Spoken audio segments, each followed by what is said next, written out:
chat. Today is a significantly less amphetamine-fueled episode. I have taken care of the business, and now I'm ready to talk about fat retards on the internet. This will be another episode where I just took everything news-related that I was going to talk about and I just fucking threw it out. I don't give a shit. There's very, very minor, I think, one thing. It's not even really news. It's just funny. I will, for the sake of continuancy and to make sure that my staff stay employed, I will employ the news hamster for that segment, regardless of how brief it is, just so that the contract stays valid. But there's not really anything news related I want to talk about directly. I probably mention it just in passing, but. The last few months, have been like some of the most frustrating and like time consuming. I'm very fortunate that everything is kind of mellow right now because, I don't know how the fuck I would deal with the shit that I have to deal with on top of dealing with other problems. I think that, like U.S. end of year, probably still likely. It's just such a fucking nuisance. Everything's such a fucking nuisance, chat. That being said, is there any other stuff that any other clerical issues I'm thinking? Someone offered to do editing for my stream so I can post clips to YouTube and TikTok and Instagram and shit. And he has not said. I asked him, so give me samples. If you think that you can do this job, and I will financially compensate you if the archives actually start making money. If you think you can do this job and you just want to send me like samples, go for it. Just fucking email me samples. For the 16:9 videos, just make them like under a minute. Take a segment out. I like the reverb noise that PewDiePie uses for censoring. So if you want to censor words, just use that. Don't pick anything that's like too risque. And we'll see how that goes. You don't have to do like zoomy shit with the editing. Just do like regular cuts and stuff, and show the chat if it's relevant. I don't know. Just show me what you want to do if you want to try and fill that position. As far as the actual clips for the vignettes for YouTube, just take out anything related to trannies. I know that's hard, but try to make like a highlight reel of each episode, and I'll see how that works. Because I do want to get serious about all the shit that I do, because I've been flying by the edge of my seat for a very long time, and I've been treating things kind of recklessly. And as I mentioned earlier, I think I mentioned this at the start of the year in my like New Year's resolutions thing, but like I've been treating the assets that I do have pretty negligently, which is a shame, just because there's other shit that I have to do, and I kind of want to do things more seriously, and I kind of want to. One of the things that I want to pursue is, as far as like the forum goes, I want to see if I can promote like the second language board a lot more, because I know that we have a ton of people that speak second languages and stuff, and I thought it would be nice to divvy up mod responsibilities in such a way that there can be more expansion in those areas. Because the site's doing very well. The site's peaking over 4,000 people a day now. It's pretty much right back to where it was before Dropped Kiwi Farms, and that's just in terms of guests. User logins are rising pretty significantly too. So and with the funding that we get for the legal stuff, a lot more is on the table, and I have like an actual plan for getting merchandise back up. Because if you don't know, I didn't really talk about this too much because I wanted to contest it. Stripe demonetized Man at the Internet in December last year, and this cost us the merchandise on the site. It cost us the Kick membership stuff, and it also cost us the Odyssey super chats and membership stuff. So all that stuff disappeared because of Stripe randomly perusing people that had integrations with Stripe and deciding, oh yeah, this guy is banned on like a different company, so we're just gonna ban him there. So I'm looking into that, and I'll just say what my plan is, because usually I try to be very cloak and dagger about these things, but I think when I'm dealing with the law, I don't have to be so opaque. A long time ago, a couple months ago, Tennessee passed something called a Fair Services Act, and it basically regulates that any company or any financial service, any bank, payment process, or payment network that does business in Tennessee must give Tennesseans and Tennessee companies special privileges in regards to political speech and affiliation without any kind of limitation.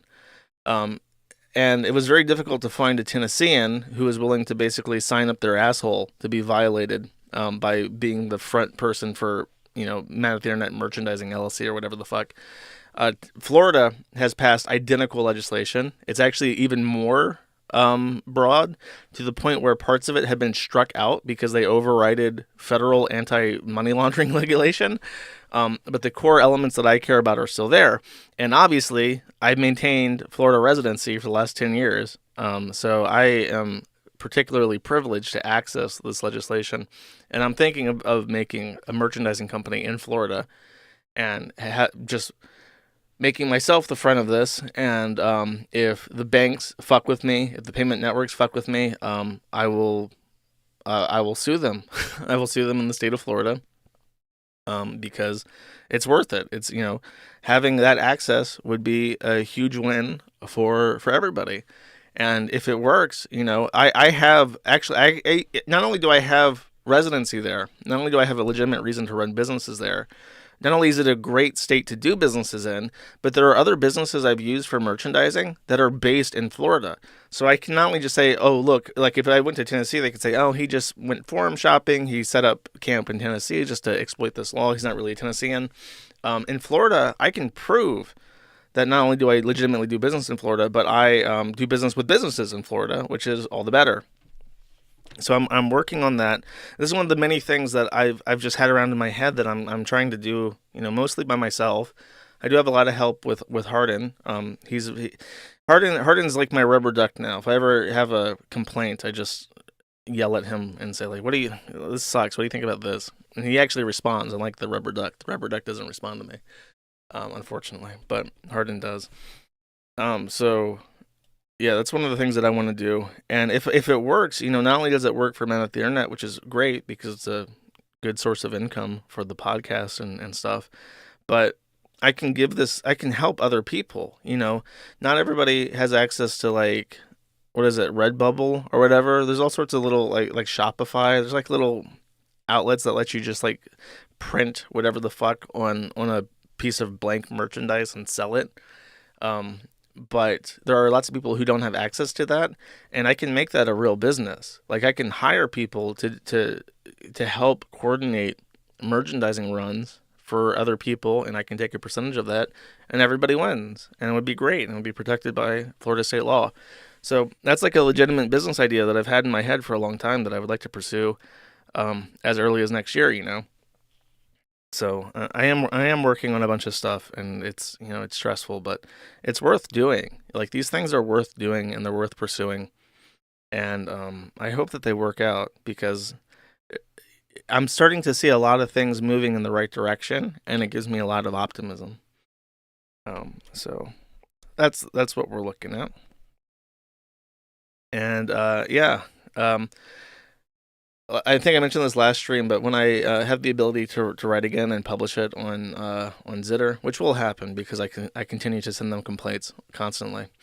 I'm gonna draft up a very brief thing about how we could fix a lot of issues in society by just releasing constraints on 3 things in particular. So I will go to that. So that's it. That's what's on my mind. There's some other stuff, but that's more like, I don't want to talk about it because people could fuck with it. I would like to see Liz Fong Jones trying to pass legislation in Florida to undercut my my business expenditures there. So first, let's get the ham out, because we got some not news really to talk about. Here we have a video. I tried to find this on TikTok itself because I'm like, God, the video quality is terrible. How did he fuck this up? And then I went to this guy's thing, and it's the exact same video. So the poor quality is not the result of this guy reposting it. The African-American gentleman who recorded this decided to do so with a lens smeared with grease, perhaps from fried chicken or something else. and this is just what it looks like. So you may get a headache watching this, but it's really the message. The message is the important thing here. Walking through Walmart in Pennsylvania, and people are upset because the EBT machines are down on the first of the month. How is that? On Walmart's busiest day, EBT machines are down. It's crazy. People need their food. The sad thing about it is people have paid money to get a ride up to the store, and this might be their only cash to be able to get to the store. And being that the cards are down, now their whole month can be thrown off. Some people got to pay $25-$30 just to get to Walmart. Listen. Nationwide outage of EBT.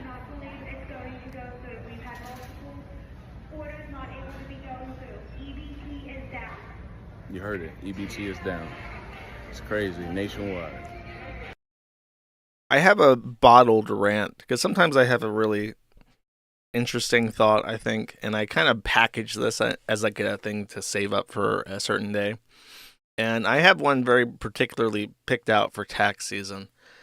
And the gist of this thought, I'll spoil it for you, is that, you know, we are in a situation where we have a huge demographic of people in the United States who produce nothing.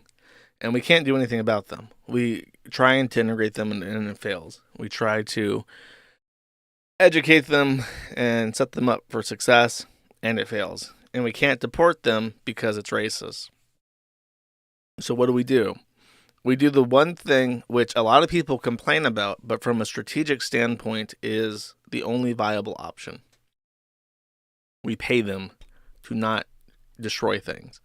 We pay them a ludicrous amount of cash. A ludicrous amount of our GDP is spent, and our tax income is spent every year on giving people free shit to not cause problems for people who don't cause problems. And it is a insane amount of free shit that is cheaper than the dealing with the influx of the court systems, is cheaper than imprisoning them, is cheaper than trying to deport them. It is like a huge chunk of our tax income every year goes to giving the most problematic and least productive people in the country a stipend to sit in front of a television and on TikTok and eat free shit and do fucking nothing, because the alternative is to actually deal with them as normal people and suffer the consequences of that. And it's like a threat. It's like a veiled threat. You hear all that noise in the background as people clamor over their free shit. Like the second that shit drops, it's like civil war. It's going to be like mass looting, mass rioting, people in the streets up in arms. Where's our free shit at? Where's our free housing? Where's our free food? Where's our free everything? Why doesn't EBT work? Nanosecond, that shit stops. It's going to be up in arms. And there's a lot more to say about that, and I'll save that up for a black pill rainy day IRS rant, because I did some deep dives. They don't want you to know this, but the Congressional Budget Committee actually publishes their reports on where our tax money goes. And if you actually look at that and you see where that tax money goes, you will be red in the face with fucking rage, because it's so obvious. Fixing the country is so fucking obvious and so easy. It would be so fucking easy to just overnight fix everything, but we can't do it because we don't want to be called racist. Anyways, there's that. And I'll consider this news just so that the ham gets more time. A while ago, I talked about the exodus of former employees of Zero Punctuation's parent company, Escapist Magazine. Aha, I remember that. A bunch of people left because a guy called Nick Calandra was removed from the Escapist magazine. So the very few employees that it had left the magazine, effectively leaving it defunct. And they formed a confederation of like a creator union channel called Second Wind. And the mascot of Second Wind was basically Benyatsi Croshaw, who does Zero Punctuation, and he's been very popular for a very long time. He's one of those people who I hesitate to call him like Dark Side Phil because there's like a very negative connotation to that. But when I say he's like Dark Side Phil, I mean he's someone who treats the internet like a job. He does not treat it like a toy or something that's like a personal accessory to him. He gets online, he does his video game thing, he publishes it consistently. He doesn't really get involved into anything that would detract from his core product. And he basically just treats it like a 9 to 5 and is very consistent and has remained very much the same for however many years. It's more than a decade at this point. So a lot of people like him, and he has a very loyal user base that followed him from Zero Punctuation to or from Second. Actually, he did have to rebrand his product because it was like a trademark of the Escapist magazine. So now he calls it like Fully Ramblematic, which I think was the original name of Zero Punctuation before it was bought by the Escapists. It's like what he called his stuff.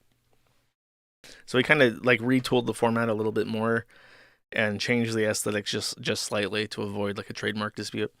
And all of his fans basically followed over from one to the other. And I think he had a lot of public support too, because this was a very much like fuck you to the corporate leech that was depriving him of a percentage of his profits. So now he got to keep more of his own money.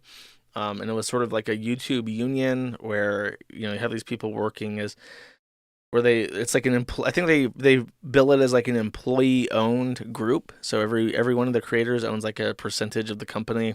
And they split it more fairly without a management tier. Sounds all well and good, right? How could you not like that? It's basically Publix, but for YouTube. Pub subs are great. So what could possibly go wrong? Well, as it turns out, Sebastian Ruiz, I don't know if that's Ruse or Ruiz, who ran Cold Take for Second Wind, has resigned due to Nick Calandra. And I'll read his statement. So I remind you that Nick Calandra was the guy that they all quit in unison to protect because they found that his ousting was unfair. And then the very first person to leave Second Wind did so because the guy that was fired is apparently incompetent. So this is what he has to say. This looks like a screenshot from a Google document. He says, "When I joined Second Wind Group, I was under the assumption that we were forming a team of..." By the way, his writing for this, I read through this already. It's very good. He's a very adequate writer. So it's kind of scathing. He says, "I was under the assumption that we were forming a team of creatives with equal value and equal say. Individual creators would oversee their personal series, and the group would decide how to run the business together. It is plain as day that we have recreated the toxic corporate environment we abandoned, led by a petulant wannabe CEO who overspends, overpromises, underdelivers, sows division, tarnishes our image, asserts his creative vision, or rather creative blindness, and sabotages anyone's attempts to correct him, all while he fails his most basic duties, joyrides around the world, clout farms, and expects the community and Yahtzee to foot the bill because Nick Calandra tanks our YouTube revenue and makes us undesirable for sponsors. It is beyond incompetence. Nick Calandra operates in bad faith to serve his ego, and this group lacks the attitude and process to appropriately deal with inaction and inability to deliver the core capabilities of our roles. The board of directors lacks a knowledgeable enough majority to see even the most basic Google searchable errors in Nick's farcical directions and use their personal feelings as a substitute for information, even when presented with dumbed-down versions at their repeated requests. The rest of the owners have little knowledge of what's going on, and I don't fault them because that's the whole point of the culture of isolation. There aren't enough leads at once thinking there's a problem. The rest of us don't know the problems, therefore there are no problems. All of my personal attempts to make Nick see reason are ignored. All of my attempts to make the leads aware of Nick's behavior are brushed off with minimal action. All of my attempts to raise concern for our systemic issues with leads are put off until after problems occur. I refuse to be subjected to this behavior any longer. I believe I have done everything in my power to address the issue for over 6 months, and I want no part in preying on the community's goodwill and Yahtzee's hard work simply because we can't run a business. At this rate, we don't deserve to run a business. Consider this my formal resignation effective immediately." So it seems like the socialist union of YouTubers has fallen apart, or is in the process of falling apart, because the creative people don't know how to run a business. Shock, Q shock rather. So it seems like Zero Punctuation's corporate leech who fired this poor innocent boy who didn't do nothing wrong might have had the business experience necessary to determine when there were problems and cut fat where it was necessary. I don't know. I think I was supportive of them just because I thought it was really shitty that Zero Punctuation was owned by the Escapist, and I thought that's kind of bullshit that, Yahtzee basically runs the company through his show, and nothing else that they've done has ever been successful. And then they also own the reins to his product. But now you can kind of see like there was a point to it. He wasn't just the guy that was running Zero Punctuation wasn't just a leech. He seemed to be somebody that could identify issues and get rid of them. So yeah, I don't know. I feel like my point that I was going to make in regards to that is that the reason why Yahtzee could treat this as like a 9-to-5 job and just put in the work every week consistently and not have to think about anything was that he had someone who took a cut, who managed all the bullshit for him, and who managed the company for him. And that was sort of their agreement. Yeah, okay, I get to put out a 5-minute long video where I talk about a game, and I don't really make any salient points. I just make stupid jokes at its expense, and then call it a day. And I just avoid controversy, and you make sure that the checks keep cashing. And that was their agreement. And then eventually, because Nick Calandra left, everyone's like, wait, the fuck? I know Nick Calandra. I don't want this guy to go. And then they put him in charge, and it's like, oh, fuck. Nobody knows what they're doing anymore. And now I have to run a business. I can't just make my fucking video. I also have to create corporate decisions that affect everyone equally. Then I have to deal with the bullshit and the fallout related to that. Yeah, so that's a pain in the ass. Yeah, the Escapists made all sorts of heroes. Movie Bob, Jem Sterling. Who else? Isn't there more? There's more, right? Chat, tell me.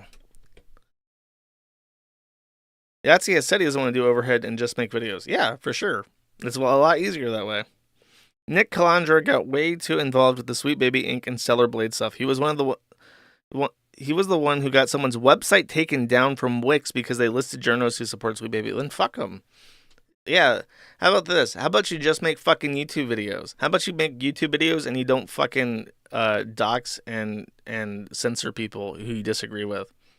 Sounds like an idiot. You only like Jem Sterling due to being a feeder. I maintain that Jim's videos up until a certain point are very watchable. I used to listen to them as background noise like a lot because he's put out like hundreds of videos. It wasn't until he like properly truned out that his videos start getting like there's like a thing where as Jem Sterling's videos started as his personal interest in video games started to wane, he started injecting more and more stupid bullshit in all of his fucking videos. And it reaches like a critical mass at some point, like right around when he tunes out, where the videos are mostly stupid bullshit and very little video. And yeah. I did like his old videos at a certain point. Matt Pat. I don't even know who Matt Pat is. I've heard that name before, but I don't have any clue. Jem Sterling is the real reason Josh hates trannies. No, people don't know this that they're new, but the Kiwi Farms tracked tranny shit on Tumblr like years before it entered mainstream. I don't say that to try and sound like a hipster or whatever, but no, we had the receipts going back like half a decade before other people even noticed that there was a tranny issue. Game theory. Okay, I know that. Cool.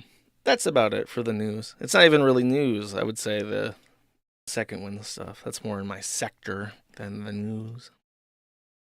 Let's see. Oops, I want to hide this so you don't see my epic lineup. Let's make fun of Keffals some more. I feel like that's necessary. Did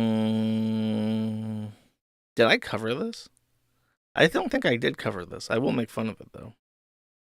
Let's listen to Keffals for 2 minutes. Sad to say. Did I talk about Keffals? I might have. I'm going to make fun of it a second time. I don't care. But sometime next year is going to be my last stream. The more time I've been offline, the more friends I've made in Ireland, the more I realize that I could be happy, the less tolerable all of this is. Because this space creates so many people like Xander Hall. Like, this isn't a Xander Hall thing. Like, this entire industry makes people fucking insane. And I'm done. I'm tapping out. I just don't want to do this shit anymore. Like, my psychiatrist basically told me, like, I need to quit my job. So Tipster with the tip. It used to be that Tipster had the tips related to the hot goss that Keemstar and Tommy C would cover, but now he's turned a new leaf. He's no longer the drama Tipster, he's the giving Tipster, who gives and gives and gives to his favorite trans creators, hoping that in the far-flung future they will maybe fuck him. Tipster says, hello friend, can't stick around, but I hope you're doing well. Don't let this nonsense get you down. Keep on keeping on and enjoying life. Heart emoji. Aw, the new Tipster is so sweet. He's so nice and selfless. What a great guy. I'm still going to be streaming until next year. I don't know when the date's going to be, but I can't deal with this anymore. Dude, when he looks dead onto the camera like this, he kind of has the facial features of the chud. You know what I mean? He's got like the deep set like cheek, what do you call those, like wrinkles right there? He's got the chud look. I don't like dealing with the harassment. I don't like dealing with the death threats. I don't like being swatted or harassed or stalked. And I have a life outside of all of this that I'm really happy about. I have friends, I have people I love, I have hobbies. I've been informed that they're called nasolabial folds. So his nasal labia is huge, is what I'm trying to say. I don't want to fucking do any of this anymore. And this is my sole source of income. And I am choosing to be poor over this because this makes me so fucking miserable. Good. You suck. I love the characterization. When I say dumb shit on the internet, people talk about it and make me feel bad about myself. That's basically murder if you think about it. I should be exempt from any and all consequences to the things that I say. I want to participate in the public forum, and I want to make discussions, and I want to make money and revenue off of having my opinions be heard, but I don't expect anyone to actually retaliate or say anything that I disagree with or make fun of me for my opinions. I basically want to be able to get away with doing whatever I want as a job without any kind of negative input as a result of that. Cool, bro. Sounds nice. I can't wait. What do you think his job's going to be? What do you think this guy could do? He's never had a job. He's never worked, ever, in his entire life. He cut his dick off as soon as he turned 18, and he went straight into porn. He had he had a contract with a eunuch, transgender fetish site, which basically paid for his sex change operation, because they had a thing where it's like, here's the T-girl getting pounded in the butt before they became transgender, and here's them getting pounded in the butt after they became transgender. And that has like a nullification fetish appeal to like real degenerate perverts who actually want to see the penis get lopped off. So that was his first job, was getting pounded in the butt so that someone would pay for his dick to be chopped off. Then he did literally nothing for years, and then he became a communist politician. He was kicked out for stealing money, if I remember correctly. Then he became a pornographer again. He tried selling tranny fart fetish femdom porn, where he would say, "Give me all your money, you little pay pig slut. Don't you want me to fart on you?" And then he would make fake farting noises. Remember, they're fake farts. So even in his fart pornography career, he was still doing an inadequate job, going. And then even the fart fetishists who wanted to see a tranny fart in their face were like, those are fake farts. And then he went directly from being a tranny findom fart fetishist into being a Twitch streamer for kids to talk about transgender issues most affecting trans youth, where he tried to become an activist for sending DIY HRT bathtub human hair and contaminated vials of estrogen to children. Then tried to shut down the Kiwi farms and failed catastrophically, epically, and became addicted to crack, and then spent 100,000 Canadian dollars on crack cocaine and laced with fentanyl, and then went to a rehab facility, and then left rehab, and everyone hated him because he sucks, and nobody can deny that he sucks. And now he's like, yeah, I'm going to go get a real job. Like, doing what? Are you going to, like, clean toilets? Are you going to go to Subway? Are you going to become a sandwich artist? Can a communist fart fetishist become a sandwich artist? I wouldn't want Keffals making my Subway sandwich. You think this motherfucker knows how to put on the banana peppers? I specifically asked Keffals. I say, Keffals, I want a lot of banana peppers on my Subway sandwich. He's not going to give me the right amount. He's going to give me like a little amount just to spite me because I'm a cishet male. That's fucking bullshit. Subway's expensive now. I'm not getting no $5 footlong. I want fucking banana peppers on my sandwich. So it's disgusting, really. Sanitation. I mean, Keffals is like in chronic pain. He's one of those people that says, my stink ditch hurts so bad. I'm in chronic debilitating pain. How are you going to give this guy a mop and broom and say, sweep it up, Jan? We got a shart incident in aisle 5. We need you to sweep it up. How's he going to do that? His neovag hurts too much. How can he do that? Maybe some kind of office job, but Keffals can't manage anything. I'm trying to imagine Keffals as a secretary. Like, okay, bro, here's what we need for Locale LLC. I have these contracts coming in for that deal. I have these documents coming in that need to be signed and sent to this address. And then I have these contracts coming, or I have these forms coming in for the lawsuit that I need to make sure that you review before they're being sent off. And then I need this money dispersed to this account because they need it. Like, you think Keffals would be able to manage that and be like, okay, let me make sure that this is read through, make sure you get this signed, make sure I mail this out to them. He couldn't do that.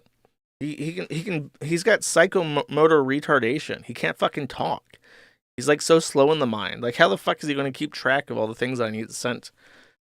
And that's just for like me as like a private executive assistant. How the fuck is he going to do that for a company that has constant stuff needing to be done? I think maybe he could work at like a dog shelter. That's pretty easy, right? And there's all dogs and cats that you can just pet at any time. And you can fill their dog bowls up with food. And as long as you change it, you just got to hose down the kennels every so often. And then you got to feed them. And you gotta pet kitty cats. Maybe. I think that would be it. Go work at a dog shelter.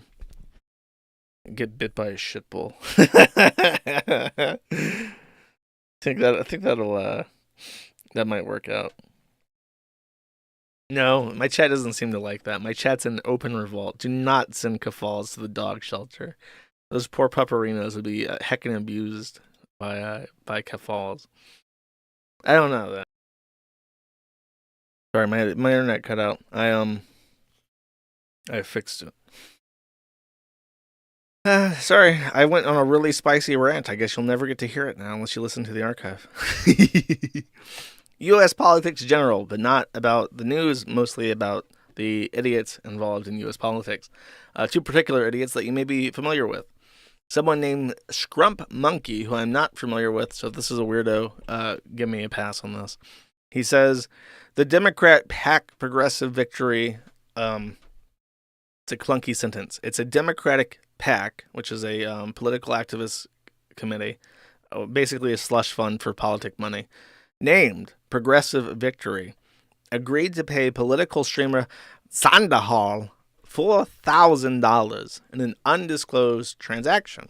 Scrump Monkey continues with his opinion, saying, "This is a disclosure violation and one we found out on previously. Progressive Victory pays thousands of dollars to buy content creators. This is now irrefutable. Brianna Wu and Progressive Victory have been buying up incompetent streamers for low 4 digits using DNC money, with both parties keeping it out of their disclosed financials. This is illegal. Everyone who streamed with Wu/Progressive Victory has questions to answer." So a Progressive Victory is a 501c4. You're probably familiar with a 501c3. 501c4 is a social good charity. It is not a charity that works directly for a charitable cause. It works for enacting societal change. And the rules of it are basically that you can spend the money any way you want as long as it's towards this societal change, but you have to disclose your disbursements if they're over a certain amount, and you also have to you also cannot benefit yourself. So if you're running a 501c4 societal welfare fund, if you make $100,000 and you also do streams, and your goal is to pay streamers that align with your politics money to support them, you can do so, but over a certain amount you have to disclose it, and Brianna Wu could not pay himself for that, even if he qualified under their disbursement guidelines, because of how the structure is. So that's basically it. That's some of the only rules. And Zandahal complains and says,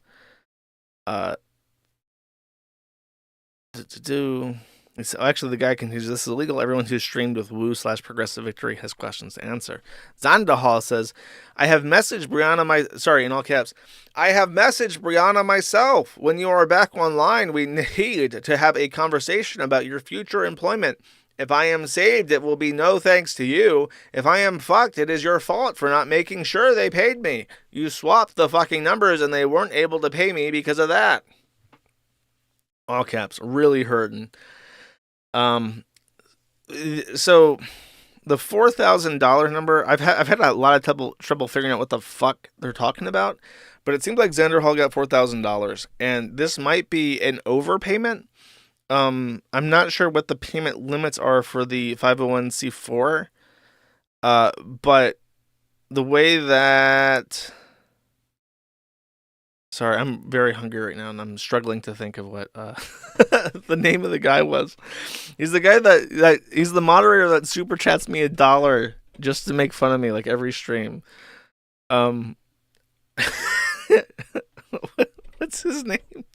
He characterized this as being that Brianna Wu just fat fingered the numbers in his accounting. Haramburger, that's it. That's the guy. Haramburger characterized this by saying that what likely happened is that Brianna Wu fat fingered the numbers and gave him 10 times what he was supposed to by adding in an extra zero, which accidentally violated IRS regulations for disclosement, and put the entire company and all the slush fund into question. Okay, so that is that. Okay, so this is actually directly related to Brianna Wu, while at the same time not having anything to do with the previous topic. This episode is very weird in that the topics I've got lined up to talk about kind of flow into each other, but they don't actually collide at all. It's a very weird thing. So this is Brianna Wu and Tipster, who have both so far gotten an honorable mention. And this is a completely different collision of them. And this is a discussion about the boxer. So I did not talk about this in the news segment, but I will give you a brief coverage of it. The person's name is Imain Khalif from Algeria, and he is transgender. So I don't know what the fuck is happening in Algeria, but they apparently have transgender boxers fighting in the women's competition. And from my understanding, what happened with transgenders in the Olympics this year is that transgenders are banned in every single women's category except boxing. So swimming, banned. Shot put, banned. Gymnastics, banned. Boxing, not banned. It's almost like they specifically carved this out because the people who run the Olympics want to see women have their skulls cracked.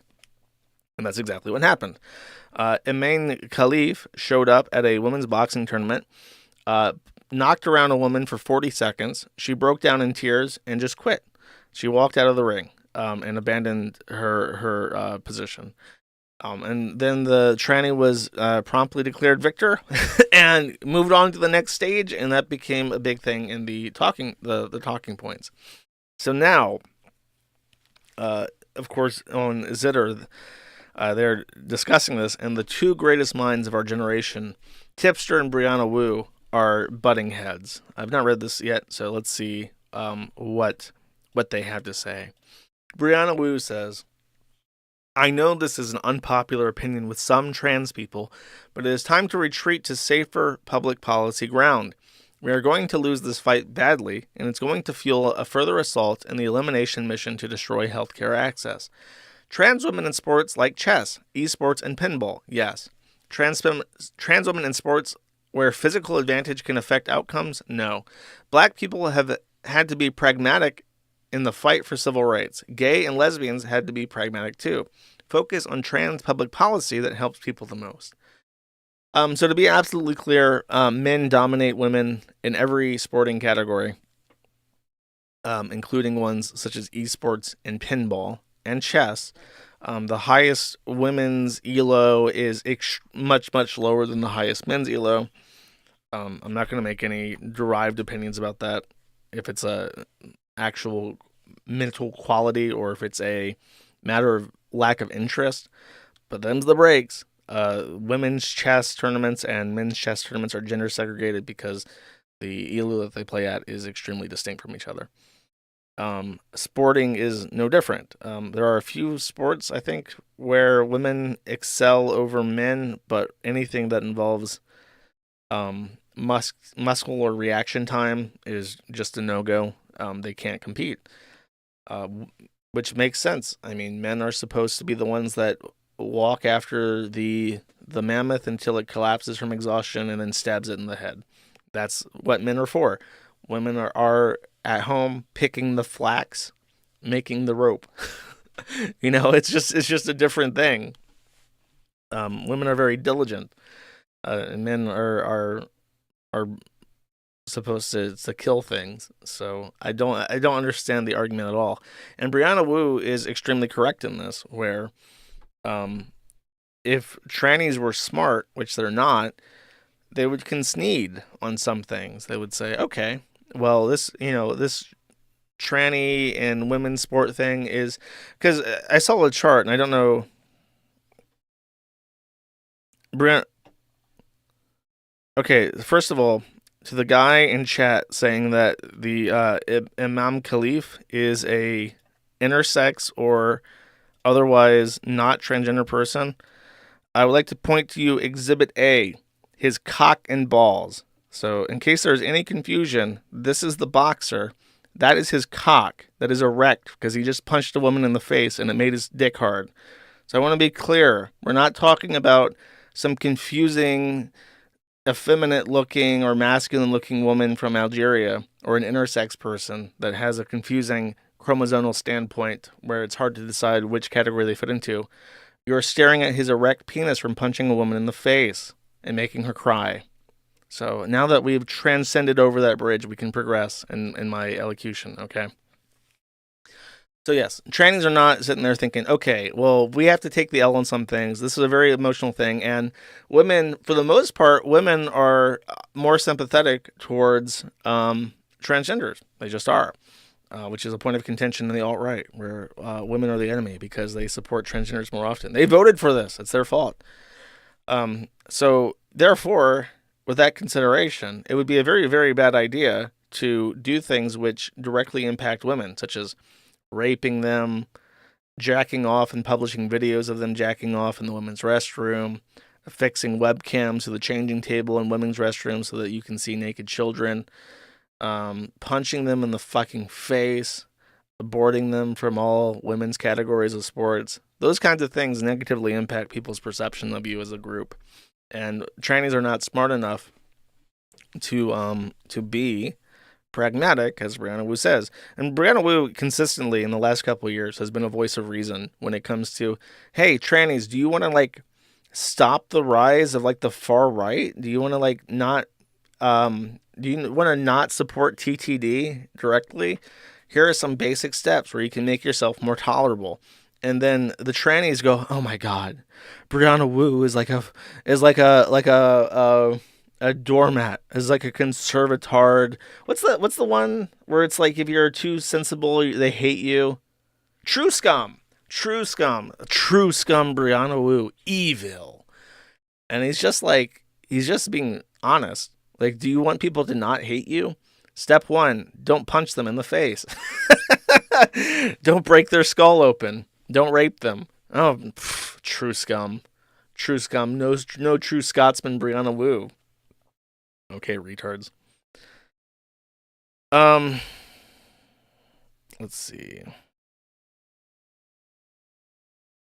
Is there spam?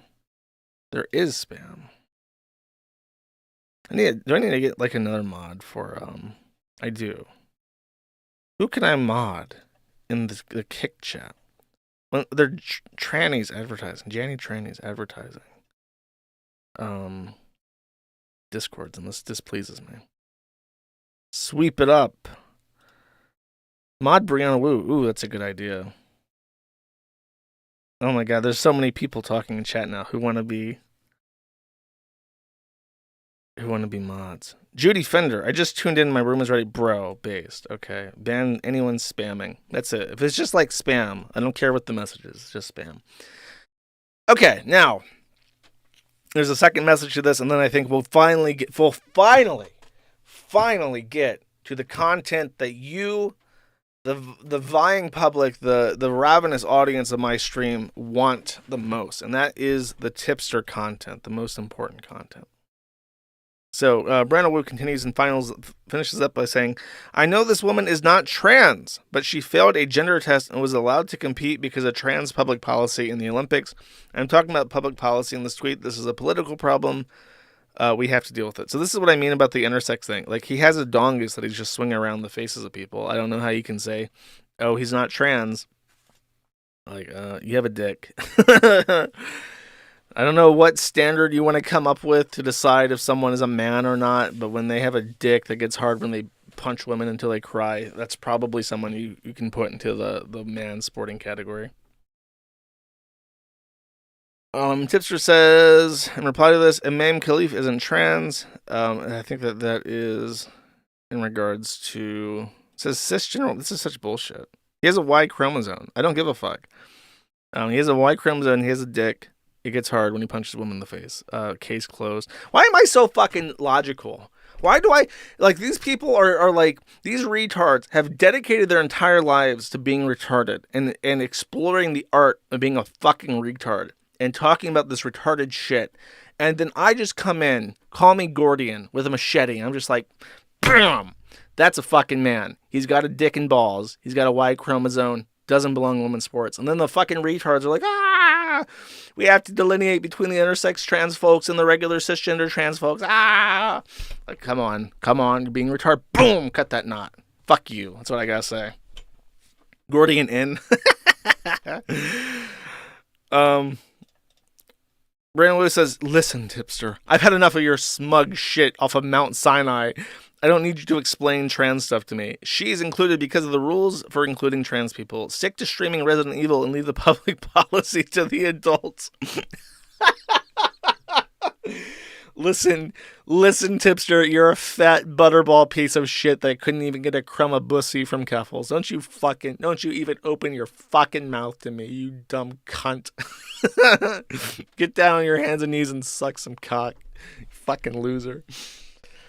That's funny. Brenna should be more like this more often to make him more tolerable. Nicholas the Oreo says cook, and Brianna decides to oblige him. Nick the Oreo comes in and says, please give us more tipster flambe. And Brianna was like, okay. He says, I swear to God, Nicholas, he needs to keep my name out his fucking mouth, or I'm going to make a political project of pushing back, and it's not going to end well for him. I've really had enough of these smug, loud, stupid people. I keep ignoring their bullshit, and they keep pushing me, and they fucking push me. That's funny. Brianna Wu basically saying, yeah, I'm going to be the end of your fucking career, fat boy. I'm going to spit roast you. I'm going to end you. Tipster replies and says, you're allowing yourself to be a useful idiot to far-right anti-trans rhetoric. The truth hurts. Maybe do a little self-reflection if it bothers you so much. How? I don't understand. Everything that Brianna Wu has said in the last couple of years regarding tranny shit and how people need to be, like, just be more sensible. Like, nobody would give a fuck if it was just, like, dressing up and playing pretend. But it's all the weird shit that you insist on doing after the fact.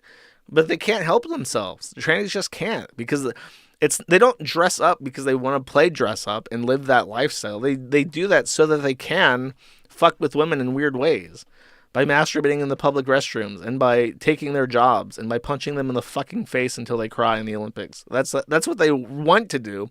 That's actually the goal.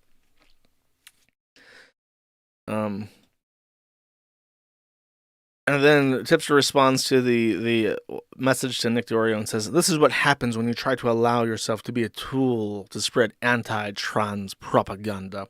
The worst people start to agree with you. I mean, isn't that the fucking point? If you're trying to, like, progress something, because remember, this is how dumb they are, by the way. Do you remember what it was with, like, the gay rights stuff? Remember, gay rights was not accepted in the 90s. It wasn't accepted in the early 2000s. It's kind of incredible to think about. But in the last 20 years, opinion went from like 90% of people not supporting gay marriage to it being forced to be constitutional by the Supreme Court in Obama's first term in 2008. Here, okay, listen. Let me phrase it this way. I know how to phrase it. What was it? It was like Overmeyer or something was the court case that permitted gay marriage in every state. And that was... Ooh, let me get this right. Hold up. Gay marriage Supreme Court ruling. It was Obergefell v. Hodges, and that was in 2015. So that was at the very tail end of Obama's second term. So to put this into context, in 2008, in the general election, and this is the best fucking way I can put this. Gay marriage was a proposition on the ballot at the same time as Obama in the general election in California. So when you went to vote for the president, the state of California said, hey, we also have these public referendums. Please vote on them since you're at the polling place anyways. So all these black people turned out in fucking mass to show up to vote for Obama because he was going to be the first black president. And then they're reading down the poll and says, hey, yo, you want gay marriage and shit? And all the brothers were like, fuck no, we don't want this faggot shit in California. And they voted no on legalizing gay marriage in California. So the year that Obama was elected, gay marriage was rejected in California because black people turned out to vote for once. That's how unpopular gay marriage was just in 2008. And then in 2015, you had Obergefell v. Hodges. And that was the Supreme Court ruling that mandated the legality of gay marriage in all the states across the country, not making it a state issue anymore. So in the less than eight years between Obama being elected and Obergefell, public opinion, I think even in 2015 at Obergefell, the ruling was still like 50% of Americans in public polling did not support gay marriage, and now it's just like the dam is broken. So things changed that quickly, and it was because of the Trojan horse, where they kept saying, "No, you don't understand. It's not about enforcing it on people. They just imagine this. Imagine two beautiful women in love, lesbians, which are hot, right? You like that, right? That's what all gay people are, just beautiful lesbians.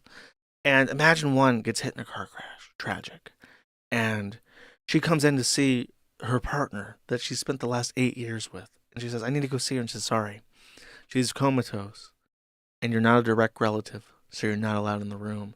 But we've been together for 8 years. And basically, they decided to fix the whole thing by tearing a monkey's head off and throwing it at the Titanic. No, I'm just kidding. I realize I went offline. Where was I? And nowadays, 15% of people identify as non-gender conforming in public schools. So, yeah, that's where we're at.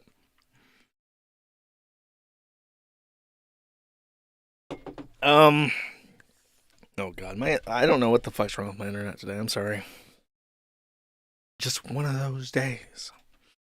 Next, on the tip, Brianna Wu got community noted, saying that Imam Khalif is actually a heckin' valid cis woman, which is not true.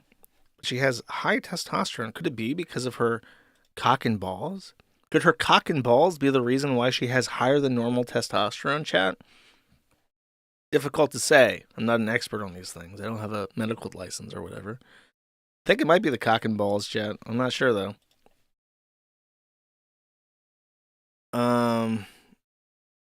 Here's why I left the left arc is coming any day now. I really, really doubt it. If you don't know, Brianna Wu was actually the son of a conservative Republican. I think he was like a huge Republican donor. His family is wealthy and very embedded in the GOP. And he says he was disowned because of being a tranny. Just tip whining. I hate the tipster. I need another video of him crying or something. I need a video of him. What's this? Wait, hold up. Let me find. Oh, I don't know where the clip is. I was thinking of the clip where Tipster is like throwing all of his anime in the trash. That's a good clip. A very brief Chris Tyson update. So the Chris Tyson stuff has evolved beyond the scope of this stream. I will say this, that people have published archives of his Discord. And he was very inappropriate in it, very weird. He said a bunch of weird stuff that's getting circulated. And the gist is that it has now escaped velocity and is causing Mr. Beast himself, Jimmy New, hashtag Jimmy New. And people are going after him, going after Amazon. And his company, because he is a huge company, are freaking out. And they're sending cease and desist letters to people hosting the archives. Nathan W. Says, the website that hosted the Chris Tyson from Mr. Beast Discord leaks was taken down yesterday morning and served with what we can only assume is a cease and desist. They terminated everything to do with the website and repository with no notice. Since then, several people have attempted to re-upload these files and have been met with the same fate. We will not stop until these files are published and remain available to the public. So people have re-uploaded the archives directly to the forum. I have not received any correspondence in regards to Chris Tyson. The cease and desist is a really bad idea, I think, from the corporate perspective, because what is it saying? It's saying that because if the issue is if Mr. Beast's company is sending them on behalf of Chris Tyson to take them down, then it kind of implies that we're in the shit too. It says, yeah, we're trying to take these down because we know they're bad for us, the business, and therefore it's worth the effort to spend lawyer money to remove these from the internet, which is effectively, as far as I'm concerned, an admission of guilt. It's hashtag Jimmy New, but in the form of a cease and desist order. So, again, I haven't received any email from this, and I think that's in part because they're only being dispersed as a chat file. Someone posted a way to search these on GitHub, and I suppose I could archive them, archive that search thing where it's available on the site. I may be willing to do that, because it's like, I'm not afraid of Mr. Beast. Like, what's the cease and desist for? What tort are they claiming? Discord has a more valid copyright claim than that, but as far as I'm concerned, the ramifications of a multi-billion-dollar company discussing inappropriate things with minors is of public interest. It has a creative use.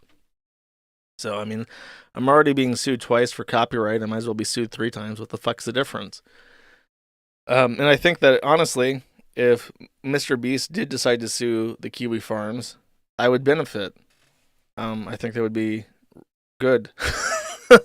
That's kind of risky to say, but I think if there's any way to further inflate the lawsuit fund and get more eyes on the Kiwi farms, it would be a multi-billion-dollar corporation trying to cover up their sex pest freak employees' chat logs. So just know, my kneesies, I am a ride or die nigga. And if they try to censor this shit, I'm already in it. So whatever. I have no reason not to be further ride or die nigga with this, okay? So far they've not done so. As far as the actual contents, I don't really care. It's not that I don't care, it's just more tranny shit. Apparently he at some point posted a video of his baby taking a bath to TikTok, and TikTok freaked the fuck out and deleted this and said that it violated their TOS because of child nudity. And he was like, oh my god, they're overreacting so hard. So it's like, I don't know. It's not really fun to talk about, which is why I'm trying to avoid discussing it on stream. But there will come a day, chat, I think, where I have to talk about that. Just keep moving along at a good pace. Okay, so this leads into... Oh, how could I be so foolish? Sorry, I didn't mean to show you tranny cock again. There is, these are out of order. Yeah. How do I want to divvy this up? I already have this queued up somewhere else, I think. Sure, I'll talk about it. I have several things to talk about regarding Charlie this stream, so I'm just going to do them in varying order. Lilith Lovette, who of course is the famous Taiwanese tranny living in the United States, who was the official pet of Count Dankula for a while, said this in regards to Charlie. Charlie finally put out a video. It doesn't make fucking sense to talk about it in this order, goddammit. We're skipping it. We're in the Troon segment, but we still are going to talk about Charlie first, I think. I think that's the only way to do this. Just reorder everything. Fuck it. Fuck it. The first segment of this video sucks giant cock. It's extremely fucking boring. It's stupid. I will just skip it. Where are the chapters? There were chapters in this, and now there are no chapters. And then my fucking browser freaked out. What is this? Where are the chapters? Did he delete the chapters? He did. He deleted the chapters on this video. How the fuck am I going to know how to skip ahead then? Let me try reloading it. That's crazy.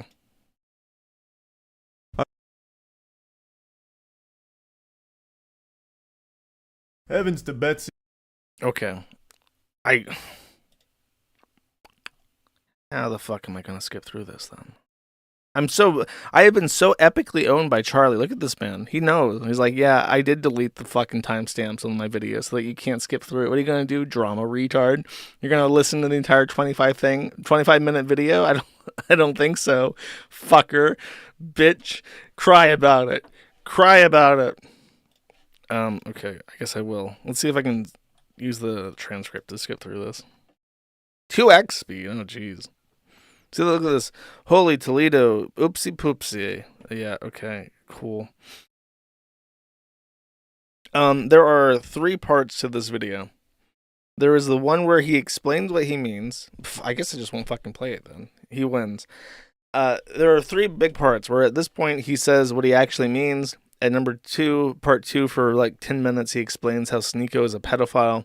And then at part 3, he explains his stance on the issue altogether. So he reiterates that, and actually, I will give him some benefit of a doubt. I'm not going to completely shit on him because in his defense, and I think that this is a legitimate defense, he asks Sneeko to clarify, because I guess he was going to do a drama video on Sneeko, and he was like, there's no fucking way that this guy is actually saying that adult men should be able to fuck 12-year-olds. That's preposterous. There's no way that that's happening. So he sends Sneeko a message and says, hey, I want to chat to you about, what you're saying to get some context because I just can't believe what I'm hearing. And Sneeko says, yeah, okay, we'll talk. Right now I'm doing a live stream. Let's chat on Discord in a couple hours. And he says, okay. So they have a Discord call. And Sneeko says, do you mind if I record this? And he says, sure, go for it. But what he didn't know, and was not told to him, is that Sneeko was actually live streaming their conversation. So this was a debate where one person knew they were in a debate and the other thought they were in a genuine conversation with another person. So Charlie was effectively lied to, and Sneeko was being duplicitous for the sake of getting internet clout. So I want to make it absolutely known that Sneeko is a pedophile. He's a brown Muhammamdeen pedophile that wants to rape kids and thinks that child rape is cool. And the reason why he thinks child rape is cool is because he's a brown Muhammadeen who worships a pedophile. If you don't know, if you somehow don't know, the Muhammad, who claims to be a prophet, married a 6-year-old and raped her at 9. And when he died in the arms of his child bride and declared her to be his favorite. So Muhammad's favorite wife of his 3 wives was the child bride that he raped at 9 because he's a pedophile. And Sneeko, a brown Muhammadeen pedophile himself, worships this pedophile as part of his culture and religious identity. So if there's any confusion whatsoever, Sneeko does not belong in civilized countries. He belongs south of the Mediterranean, south of Gibraltar, south of Istanbul, and should be away from society where these things are not acceptable. Charlie, as a Happa, mistakenly believed that this brown Muhammadeen pedophile could be reasoned with and opened into a conversation with him where he was shocked that the man would simply say, yeah, I think that as soon as a girl starts bleeding, it should be okay for men to have sex with her from any age, as long as her father consents to it. Charlie was kind of blindsided by this and engaged in some argument tactics that made him look really bad, in part because a brown Muhammadeen pedophile published them as sound bites. And now I must turn on Charlie because he's an idiot. In his excuse, he says, what I didn't know, I was not supporting the surgery, but I was supporting the introduction into the path of transitioning as a child, which isn't really any better. And in the last third of the video, he explains, I am fully pro LGBTQIP+. I am fully for children finding their own gender identity. I am fully for puberty blockers and transitioning as a child. The only thing I am not for is for child genital mutilation surgeries, which he seems to mistakenly believe doesn't happen. He says that they're extremely uncommon. As if there isn't a person named Jazz Jennings who had genital mutilation surgery as a child on national television. The surgeries are common. There are hospitals. I think there's one hospital in Ohio. Is it St. Jude's that does the child genital mutilation surgeries for any kid that asks for it? There are a enormous number of young girls who are having double mastectomies for purely superficial reasons as soon as they hit puberty. So Charlie's an idiot and Sneeko's an idiot. Sneeko's also a pedophile who worships a dead pedophile that raped a 9-year-old girl, to reiterate myself. And they're both losers. His video does add a lot of context, which I think is in his benefit. And he wants to step back from drama. In fact, I noticed that when I clicked his channel, he had put out 2 new videos just in the last day, a Doritos tier list and a brand new 1 hour old Marvel's Overwatch. I don't know what the fuck that is. What's a Marvel's Overwatch? Did they put out their own hero shooter? I heard good things about it. I mean, it looks Rivals. Well, okay. I don't know. I've never heard of this before, but Charlie put out a video and he said that it's not bad. I trust him on this. The other thing that he did that I didn't touch on, because I did things out of order like a fucking imbecile, is that he left his own podcast. And I will read his message. So this isn't from him, actually. This is from the podcast. He says, or they say, hello, everyone. Effective immediately, Charlie has made the decision to leave both the official podcast and Red Thread. He wants to go on an indefinite hiatus to scale back his time spent on the uppercase I internet. I know, I can feel my insidious tendrils affecting Kaya in particular. as he now spells the internet correctly. This is a direct result of my influence, and I take full credit of this. To scale back his time on the uppercase I internet and the recent hate. We obviously wish him the best, for everyone to respect his decision, and for all to know the show will always be open for him to drop by and talk shop should he wish to return. We know that this will disappoint some of you, but we're still committed to making the entertaining show you're familiar with. The show will go on. The official podcast, Red Thread, and Criminally Stupid are not going anywhere in light of this announcement. The contributions to the official channel and or will be continuing as usual, bonuses and all. No change in schedule or pace for other than no Red Thread this week due to Isaiah being on holiday, with even more stuff on the horizon.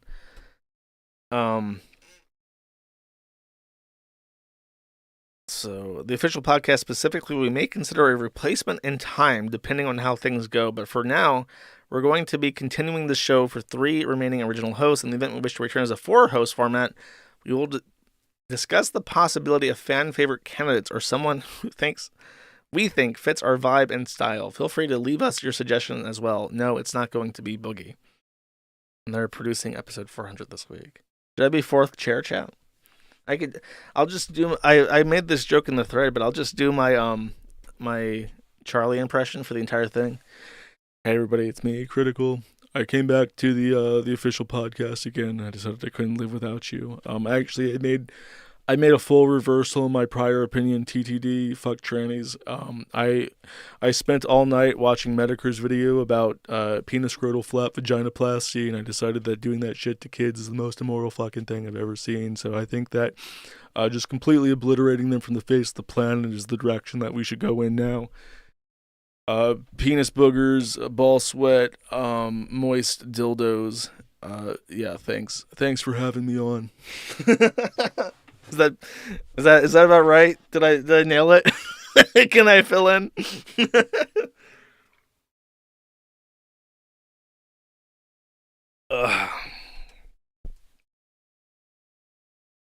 Perfect. Oh my god, the chat's going wild. I think I nailed it. Oh, sorry, I didn't mean to pop my fingers while recording. That's so trashy of me. I suppose this is related to the Chris Tyson thing. I'm just going back and forth, I guess. Prism 42 recorded some things from Chris Tyson's private profile. Revi Translate says estrogen dealer goes hard, and Chris Tyson says the profile pic pairs nicely. And it's is that anime that guy synced me to? Hold up. Dude, I recognize that face because someone made a meme about me. Let's see. Was it Joshua Moon voices and anime? Is that what it was called? It was some of the funniest fan art that anybody has ever made me.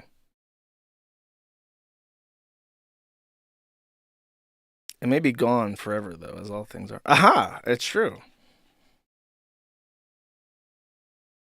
Every day, sweetie pie, I'm going to make a woman out of you, just like I always wanted. I'm going to make you the beautiful daughter that my mommy always wanted. We can get rid of that ugly thing down there, my precious daughter. We can undo God's mistakes through the power of mommy science. Sure can.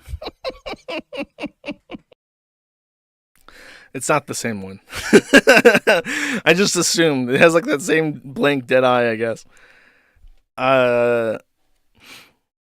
Ava says, aggressively fighting the urge to say my face. In regards to Jackie saying, hey, Rep Lennon, could you kindly confirm which toilet you'd like this person to use?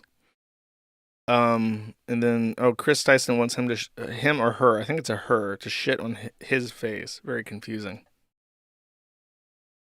This is another post saying, I got a new therapist and he asked me to, have you ever been tested for being on the autistic spectrum because you exhibit a lot of autistic behaviors and traits? So that's interesting. I don't know what to do with that. Chris Tyson posting with a selfie with cut marks on his leg is probably from a cat. Chris Tyson posting from someone harassing them. So these are the cut marks. Let's see. Does it look like a cat? Kind of. Interesting place, though. Chris says, it's not because of you, you dumbass. It's because I'm famous and anything I tweet makes news. And I want to be able to tweet random shit like this tweet telling you that your life is worthless and this shit makes you look like a pathetic loser, LOL.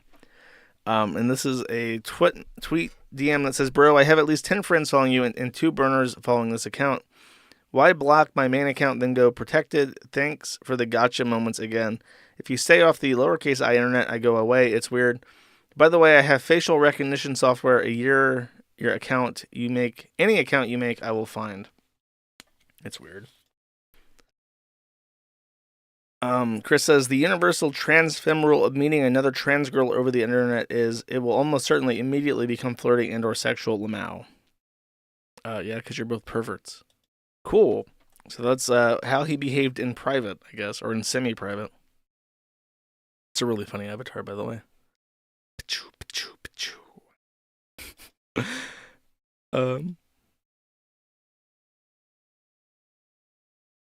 Oh, okay. And then we're back to where we started before I got all fucked up on my timeline. Before I had a little fucky-wucky. Chris Tyson.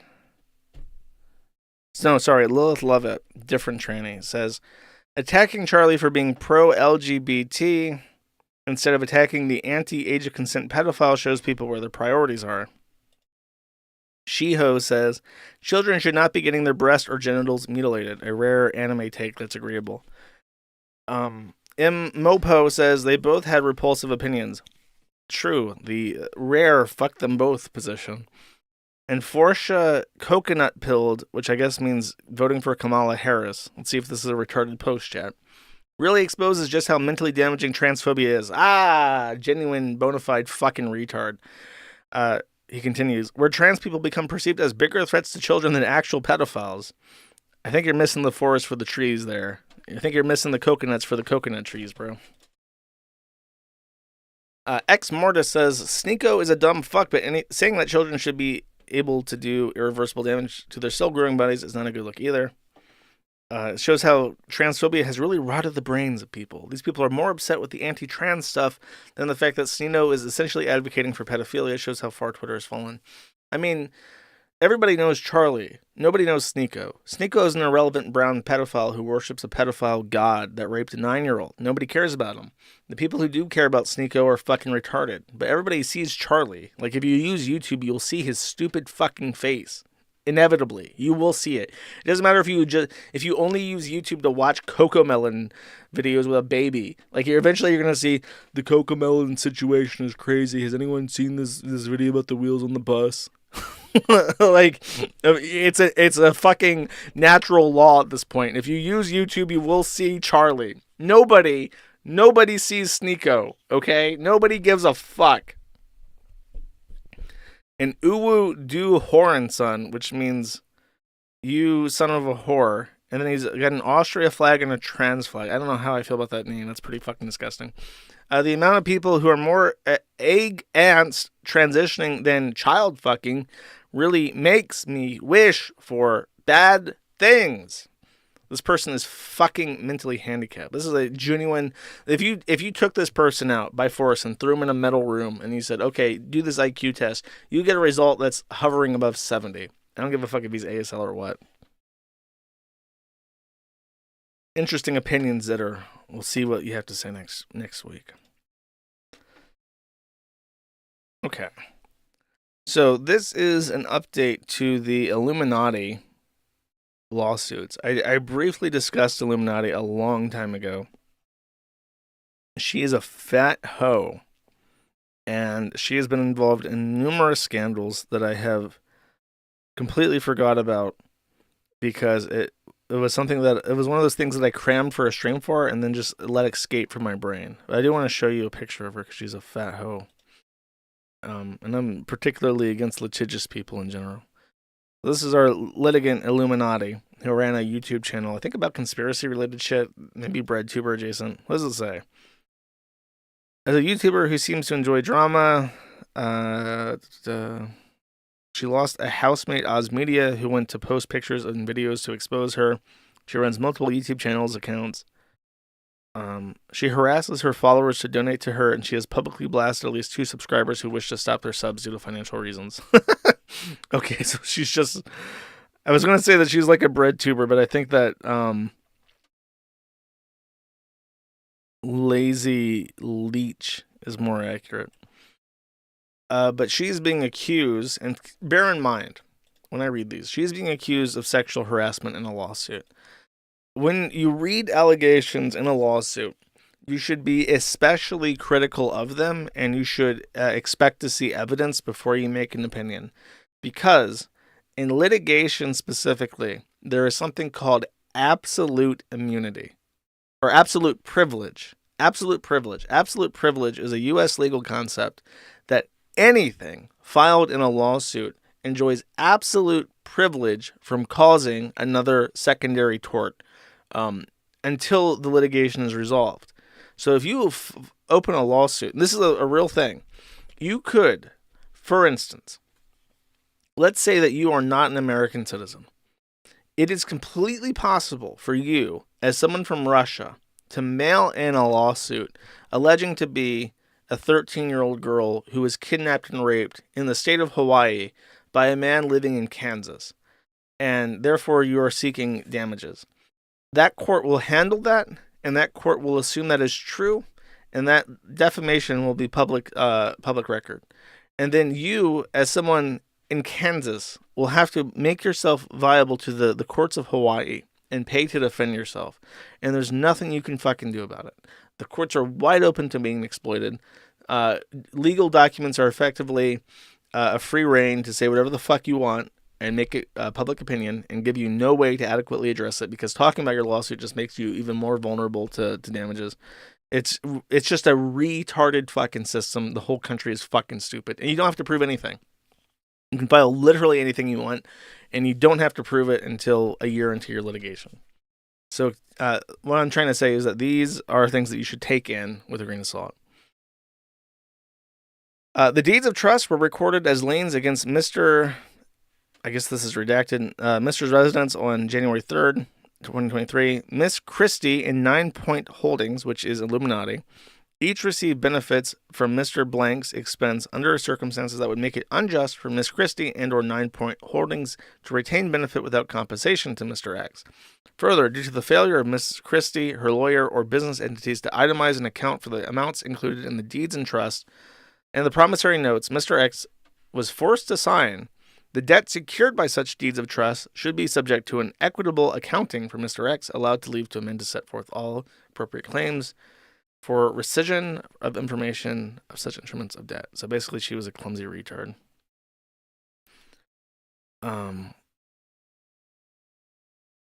Within days of his resignation from Pyramid, Miss Christie began attempting to woo Mr. X back into her web of toxic relationships, inviting him to sex clubs with her new boyfriend, John Doe, aka Tyler, and frequently propositioning Mr. X to have three-way sexual encounters with her and Tyler. Mr. X rebuffed Miss Christie's advances for a threesome and to attend a sex club with her and Tyler repeatedly. Not satisfied with Mr. X's rebuffs, Miss Christie and Tyler showed up at Mr. X's residence late in the evening on or about January 20, 2023, unannounced, and entered his residence without permission through the garage, for which Miss Christie knew the access code. Miss Christie and Tyler were both, upon information and belief, inebriated after spending time at a bar. At the time, Mr. X was asleep in his bed, naked. Oh my god.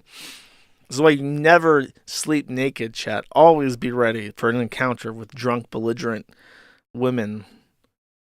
Miss Christie and Tyler made their way to Mr. X's bedroom and climbed into the bed with him uninvited and without permission, while Mr. X was still asleep and naked.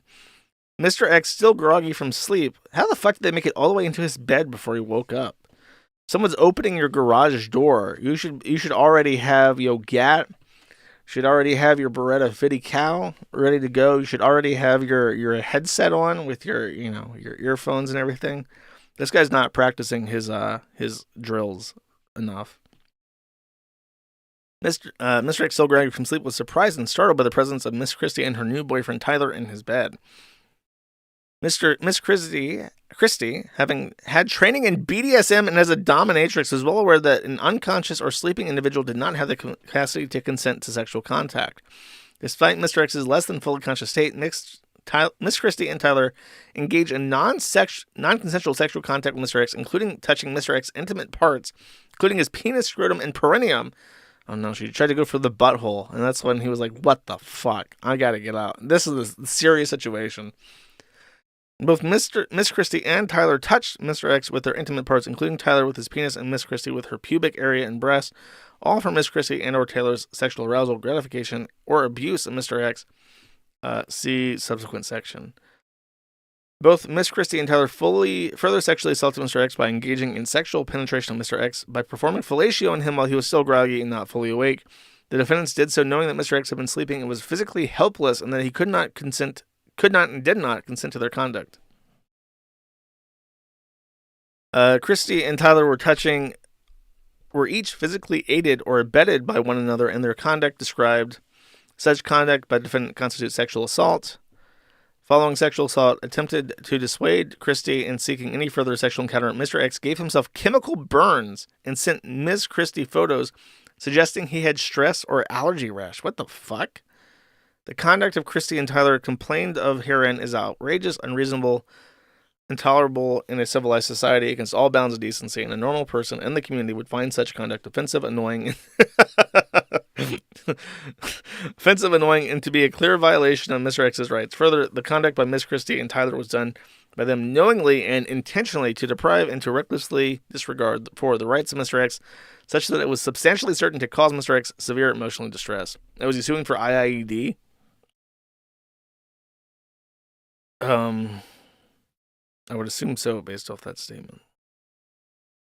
He had a reasonable expectation of privacy to sleep in his own bed, in his own home, without being intruded upon and uninvited by unwelcome persons climbing into his bed in the middle of the night. Interesting. Flat out, allegedly, raping a bro, saying, "You're not going to give me that D? I'm coming for that D. I know the passcode. I have an accomplice. We're sneaking into your bed at night. We know that you're a really, really deep sleeper. You won't even notice." And she came what she wanted. She got what she came for. Is what I'm trying to say. If I wasn't retarded, imagine being raped by that. You know who she looks like? She looks like a really fat. Who's that Jewish woman? Kaya Rychek. Am I off kilter on that? She looks like a really fat Kaya Rychek. Maybe the allegations are true, chat. It's a shame. Men just don't get... Men's rape accusations are just never handled the same as women's, chat. Okay, I've never seen this guy before. His name is Bill Jensen, a.k.a. Shane Boyle, Christianity Hotline. And he gets trolled by an A-log and screams. Let's hear it, chat. Me so I can we can catch up. So, guys, super chats. This is Bizbaz the Spaz donates $5 and says, "Stay mad, you fucking pussy." Mad, you fucking pussy.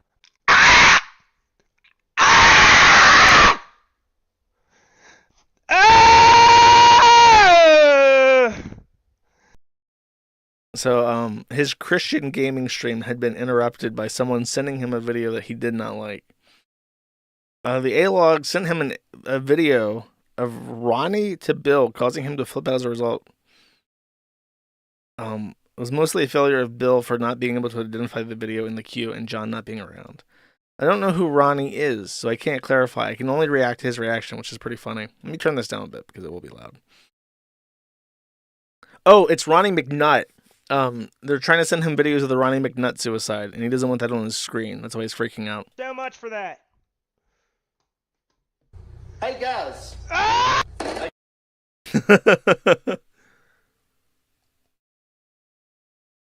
It's someone posted the video that he was sent. It's just the bit before he kills himself on a green screen, so it's not the actual video. I was able to stop it.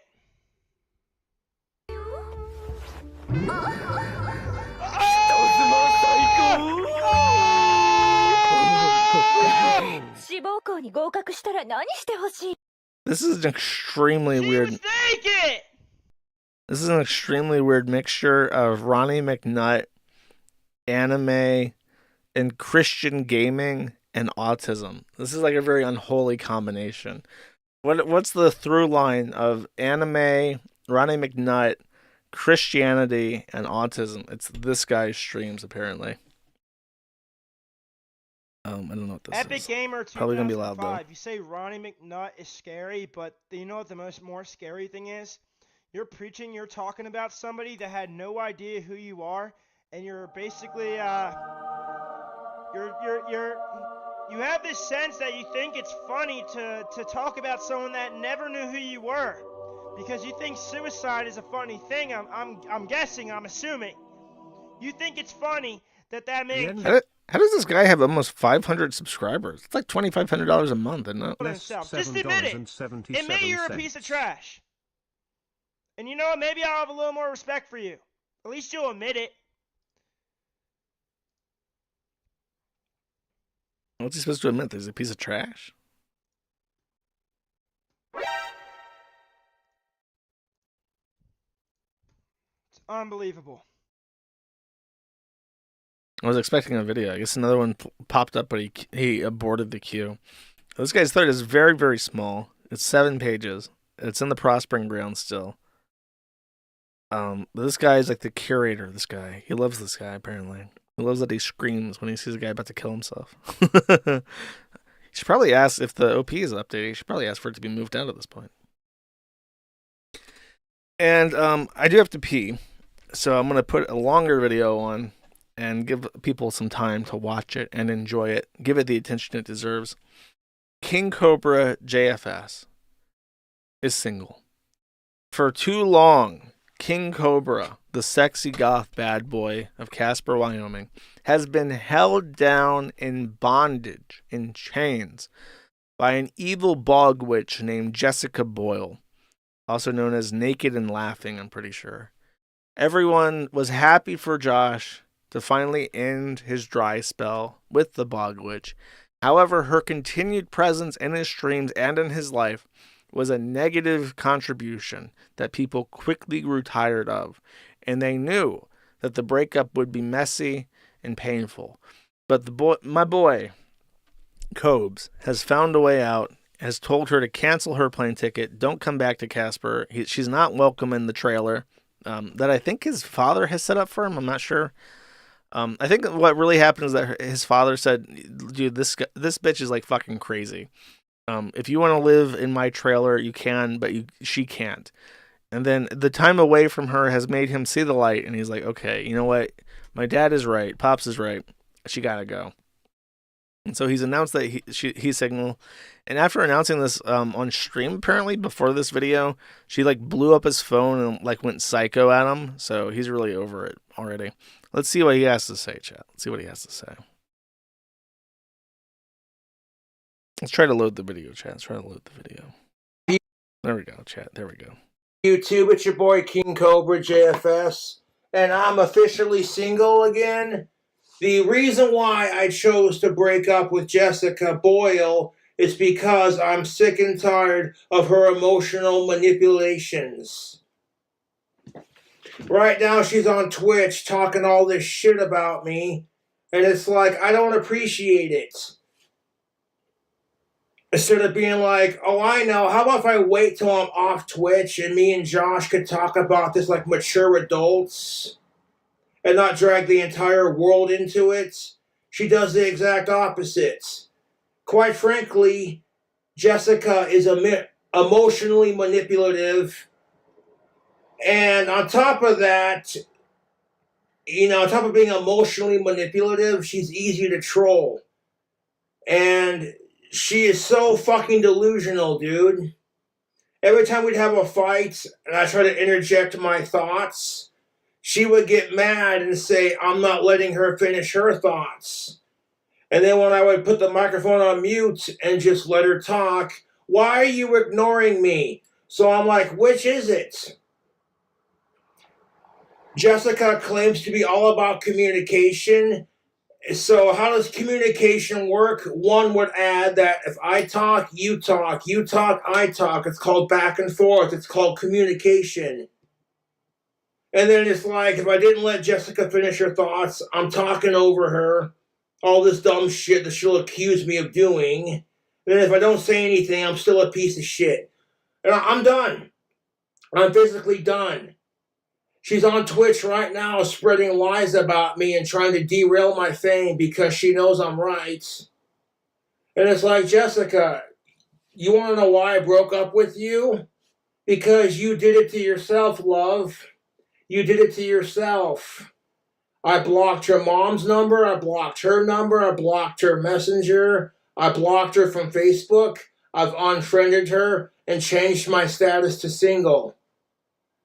And it's like, Jessica, honey, no guy's going to want you because no guy's going to put up with your crazy bullshit. And isn't it funny that when I bought Jessica that fire opal ring, she was all crying like, oh my God. I'm like, Jessica, what's the matter? And she goes, oh, these are happy tears. You're the first other half to buy me jewelry. So I'm like, wait a minute. I'm the first boyfriend that Jessica's had that's bought her jewelry just because. That's what guys are supposed to do. And I'm like, you know what? I've been very patient with Jessica, and when she accused me of shit that I wasn't doing, and then gets me kicked out of my apartment, and then spreads lies about me on her Twitch right now, I'm like, that's strike 3. Good luck with what you're doing in life, Jessica, because I'm done. We wish Jessica luck with her future endeavors. That was actually my reply to Keffals when Keffals announced he was quitting the internet. I said, I wish Mr. Keffals luck with his future endeavors. Well, good for Josh for standing up for himself, I guess. He discovered what BPD was. He discovered that you can't really talk to crazy. You can't, yeah, I don't know. She's not, like, she has nothing going for her, is the issue. So, and she's not funny, and she's not interesting to have around on stream. She's just like a detriment to everything. So hopefully she stays gone, and hopefully a true suitor or suitress to the goth bad boy throne can be found, can be placed for him, chat. We wish him all the best. I think that this was his announcement. He says on Facebook, so I broke up with Jessica. I can't take her crazy shit. She's emotionally unstable and abusive, and she refuses to take responsibility for her actions and blames everyone else for her problems. I do not want drama with her, nor do I need or want it. Which is, I don't know, all the stuff that he said about Jessica is very, like, mature sounding for him. He just kind of realized, like, yeah, this isn't, like, a healthy relationship. She's not, like, a good person to have around. I don't really need this in my life. So good for him. He's always been an anti-sex pest, anti-weirdo person. So it just makes sense that he knows how to handle these things maturely, amicably, without hostility and resentment, because he is such a high caliber, high quality male, chat. Let's be real here. He is a catch. Cool.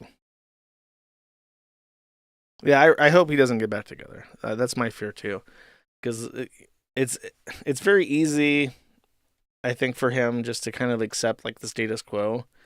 But I don't know, if she stays away from him, it's going to be easier for him to get away from her than, like, if she was, like, one phone call away. But if she's, like, living away from him and isn't in Casper, then it's going to be much more difficult. So this kind of bleeds into the Sneeko segment, but I have another brown pedophile freak to talk about. That's Andrew Tate. Before he went by Cobra Tate or whatever on Twitter, he went by of Wudan and made these comments, which I'll briefly talk about. He says, I make porn. I made so much porn that I made millions. You consume porn. I am a god. You're a fucking loser, but we knew that already. Learn how to make money by making porn here. So literally his first grift before he became like a university, what was it, like the University of Manliness or whatever the fuck it's called? He was trying to teach guys how to get into the porn industry. So his audience has only barely changed from, like, wannabe porn stars to, like, wannabe men. He says, I come on Christian girls day after day. Imagine you and all your boys pick up machine guns and run around your home country telling the police to fuck off. Eventually the police do fuck off and you can do anything you want. You at that point, you can point at females at random and force them to have your sons. Fun. Wife ain't listening, need Islam, feminism, Islam, divorce raped, Islam, woman took your kids, Islam. There's no problem the modern man faces in the West that can't be solved with Islam. I'm about to be heavily involved in the cannabis industry, moving tons per month from a remote Romanian village. But this story starts in Germany, with the second longest river in Europe. So he's basically just talking about his sex and drug trafficking ring. I have sex with women a few times for free, proof of goods. Therefore, she either 1, gives me absolute control of her life and complies absolutely. 2, works for me on webcam and makes me money. I have zero interest in sex for sex sake. It's a tool I use. Which is effectively confirming that he's a sex trafficker, as indicted in Romania. The Taliban will fix all of your problems. Beautiful women work for me and make me millions. They obey me because they love me. They clean my house and make me coffee and get naked on demand. That's how I make over $300,000 a month. I own a webcam studio. It's no secret. I've never tried to hide it.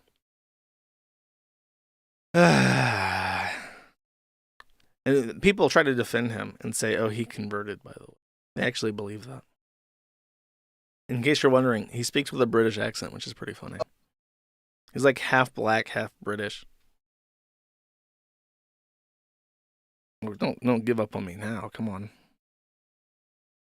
Maybe if I switch.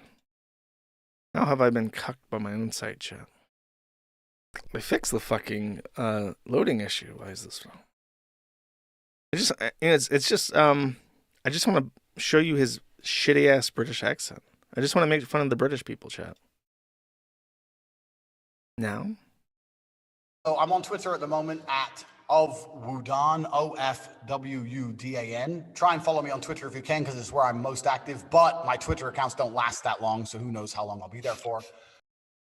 So that's isn't it crazy? The British are so awful that when they have sex with black men, because they do, they create these Muslim rape apes that are like Andrew Tate. Pretty disgusting, yeah. Dr. Disrespect also came back on Twitter. And his whole thing is that he's saying it's like 4D chess, like him being accused of grooming. He posted a weird picture of like him playing a chessboard against checkers. And then people made funny edits of this where the other side of the chessboard is like a little girl playing checkers. He's like playing against a child. Goku is saying, I heard you a pedophile, nigga. I heard you like little boys and girls, nigga. And Dr. Disrespect says, little brainwashed woke boy putting out Dragon Ball Z gifs with Kendrick Lamar lines. Got me big time. Is this you playing with a minor? He says, good one, she/her.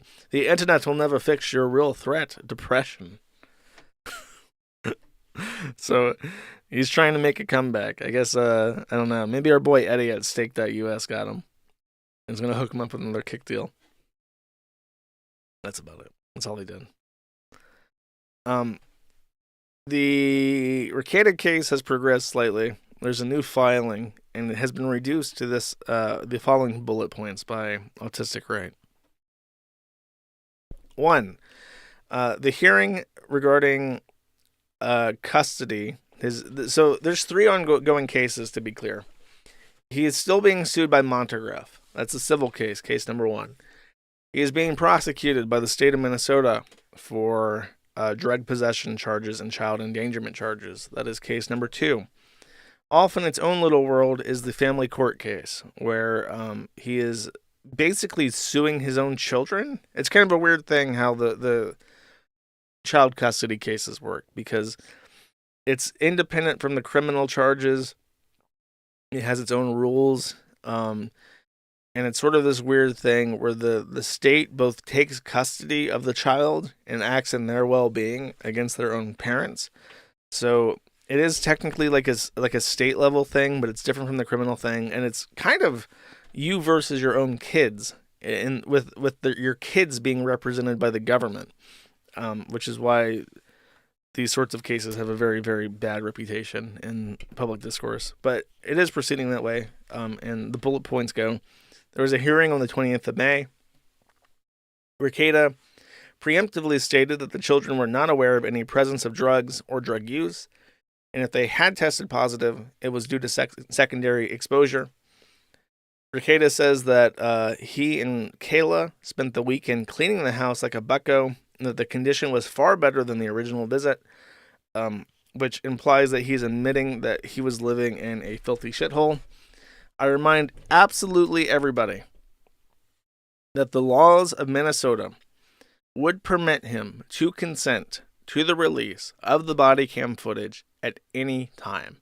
If Rekita reached out to Matthew Harden, who is an attorney licensed to practice in Minnesota, and agreed to sign an affidavit he would not even have to write, we could get the body cam footage very, very easily without having to wait for the state to enter it into evidence first.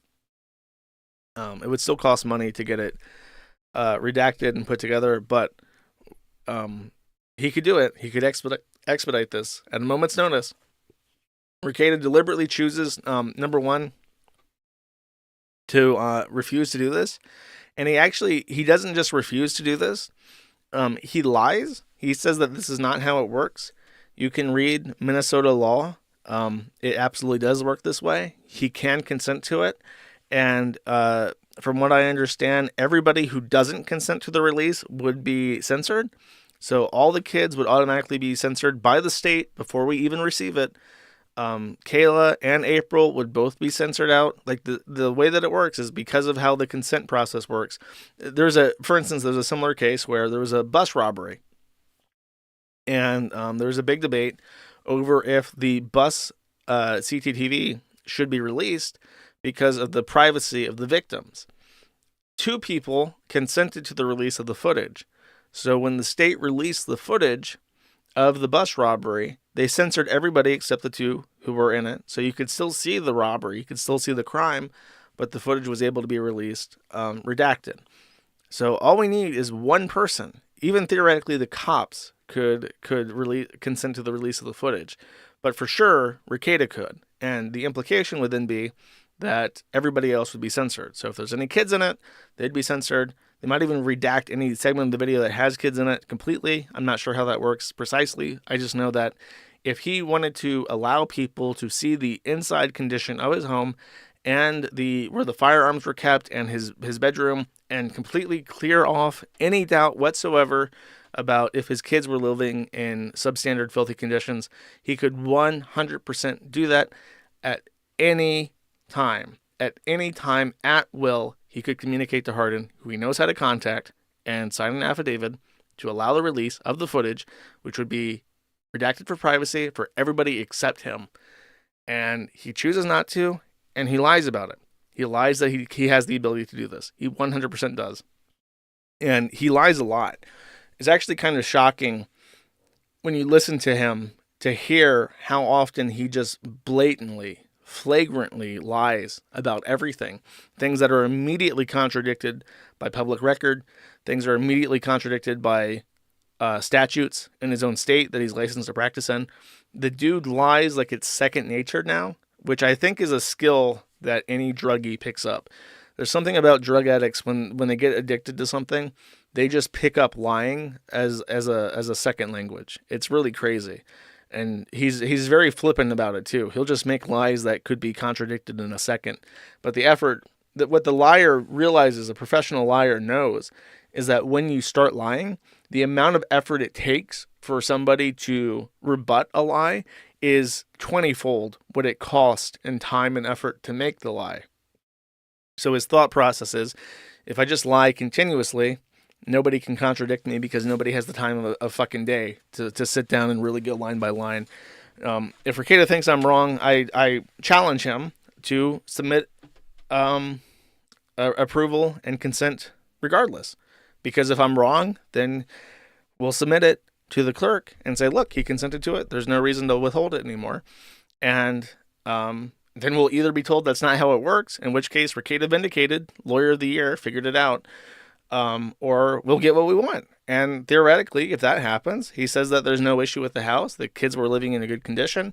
Things might be a bit messy, but they were fine. There weren't any kind of a neglect issues at play.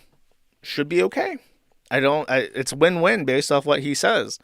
But we all know, based off the actual court records and based off of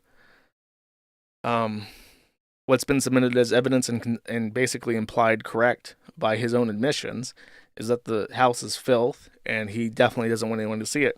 He's hoping that he can get these, he's hoping in general that they can get the entire warrant thrown out, in which case all the evidence collected in regards to the search itself would be dismissed from evidence. So it would never come out then without his consent. It would never come out. So the only thing that could happen, and actually this is kind of my conspiracy, is that I'm shocked that April, and I forgot to mention this because I didn't want to bring up Rekita just to mention this. April Imholt is also being charged with a minor drug possession charge. So at some point, the police went back and said, actually, we're going to charge this bitch too. And I think that the reason why they did that is that she's not playing game with them. They thought that she would just be a natural witness. Like, she would come out and say, I didn't have anything to do with this. I was just here to do some coke. It wasn't my coke. I barely know these people. But now she's like intimately involved in Rekita's life, and they made a big public spectacle about it. So it's like, why the fuck are we letting her walk? She's not a cooperative witness. Might as well charge her too. Fuck her. So my conspiracy mind is that Rekita is trying very hard to keep April on his side because there is cash fucking money. I will pay her for her consent. If she wants to come out and say, I consent to the release of the body cam footage, I will fucking pay her for it. And so will Hambly, so will all these other people who are, drama vultures that want to get this footage. She has cash money on the fucking table, and Rekita has to keep her happy, no matter what, because he does not want that footage to come out. He doesn't want it to come out in court. He doesn't want to consent to it. And he doesn't want the only other person who could reasonably consent to it, which would be April Imholt, to consent to it. So he's got her fucking locked down, and he will do anything she asks. I don't even think she realizes. I'm going to put out bad juju just for the sake of it. I don't think April Imholt realizes how much leverage he actually has over Rekita, because Kayla, is the mother of his children. She's in for a penny, in for a pound, as they say. April isn't. April can walk at any time, and nobody would think any worse for her of it. In fact, she would get a charge dropped, probably, if she became a corroborating witness, and she would get cash money for her own defense. Her bond would be immediately posted by the quartering in exchange for her consent to get the body cam footage out and release with other people redacted, and we would know who they are regardless, but it would be out. So April Imholt, if she happens to hear this, she should know that she holds the chain. I don't care how the BDSM formula, polycule situation is organized, but the flowchart, the pyramid of who holds what and who has control over whom, is that April Imholt is at the top, the very fucking top. Zero reason to stick around and many reasons to go away. So Rekita better keep reading these fucking ads on his stream for 5G radiation protection for his home that Rumble lets you accept money to do ad reads for, because the second that gravy train stops, she has many people willing to accept her with open arms and open wallets. The fucking nanosecond he stops being a benefactor, the fucking nanosecond, and the state would appreciate it too, I'm sure. So next bullet point, following above, his youngest child was tested positive for cocaine. Sorry, I'm reading that like a retard. Was testing positive for cocaine and or associated metabolites at over 5,000 picograms per milligram at 500% or 500 cutoff. So 10 times the cutoff. Baldo attempted to go after those in the state of Minnesota who recorded the initial hearing and shared it. He believes it was contempt of court. Baldo wants all the hearings to be in person, likely in an effort to suppress the flow of information, i.e., so there'd be no Zoom conferences or anything. Baldo previously stated that all the court cases should be 100% transparent so the state can be held accountable. Oh, fuck! Oh my god, I need to tell Hardin right now that he's trying to get everything sealed, and we need to file the motion to open the case as soon as possible. I completely forgot about that. We may even be permitted by the court to send in a Kiwi Farms news correspondent to set up recording. And if that happens, I don't know what the fuck we're going to do. We're going to have to get someone who knows technology to go in and be our court reporter. And that might be Aaron Imholt.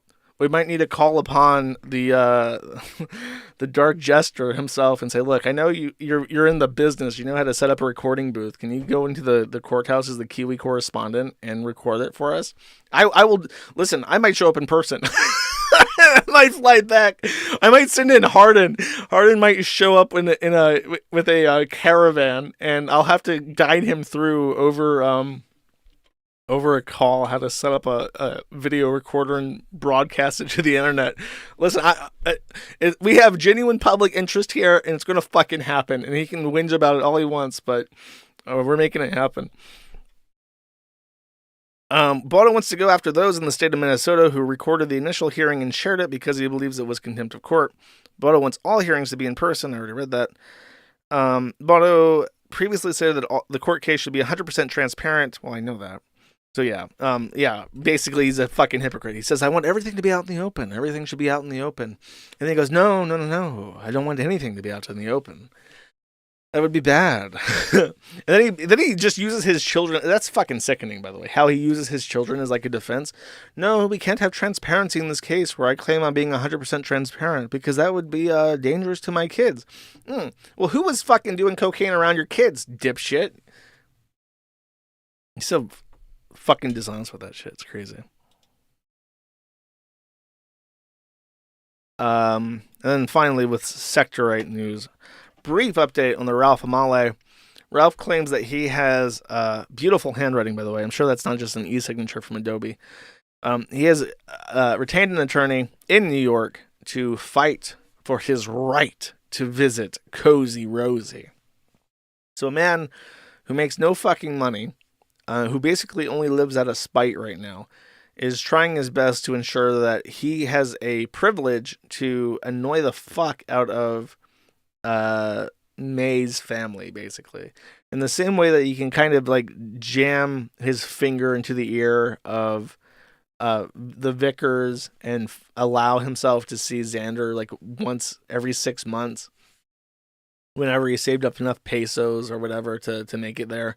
He's trying to do the same thing now with May and the Morrises and try to make it so that once a half a year he can visit New York and kind of intrude upon their lives with his fat blustering. Didn't have any time to make for Rosie while she was living with him and would yell at May to shut that baby up.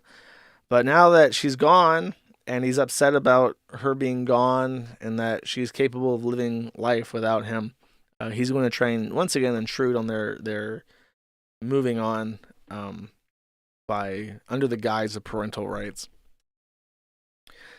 Sad, petty, vindictive, and fat man. And with that, I've actually perfectly made it to 2 hours. I can't believe it.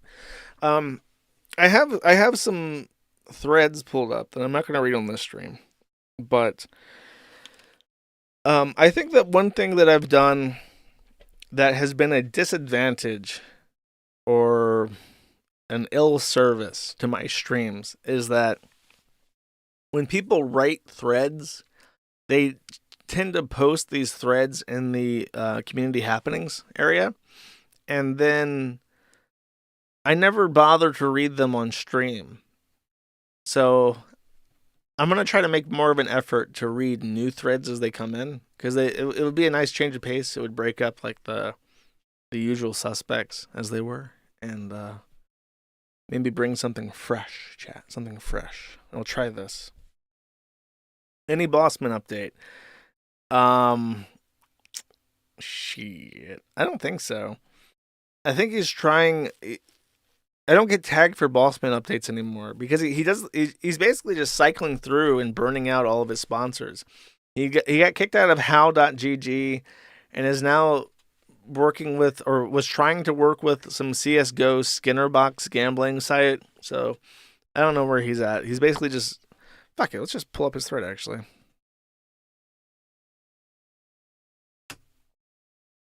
So I last read his thread at page 1195, which was on Sunday. And it's gone up 20 pages since then. Let's find the last video of Bossman Jack. Let's see where he's at. They're basically just posting GIFs of him, making fun of him.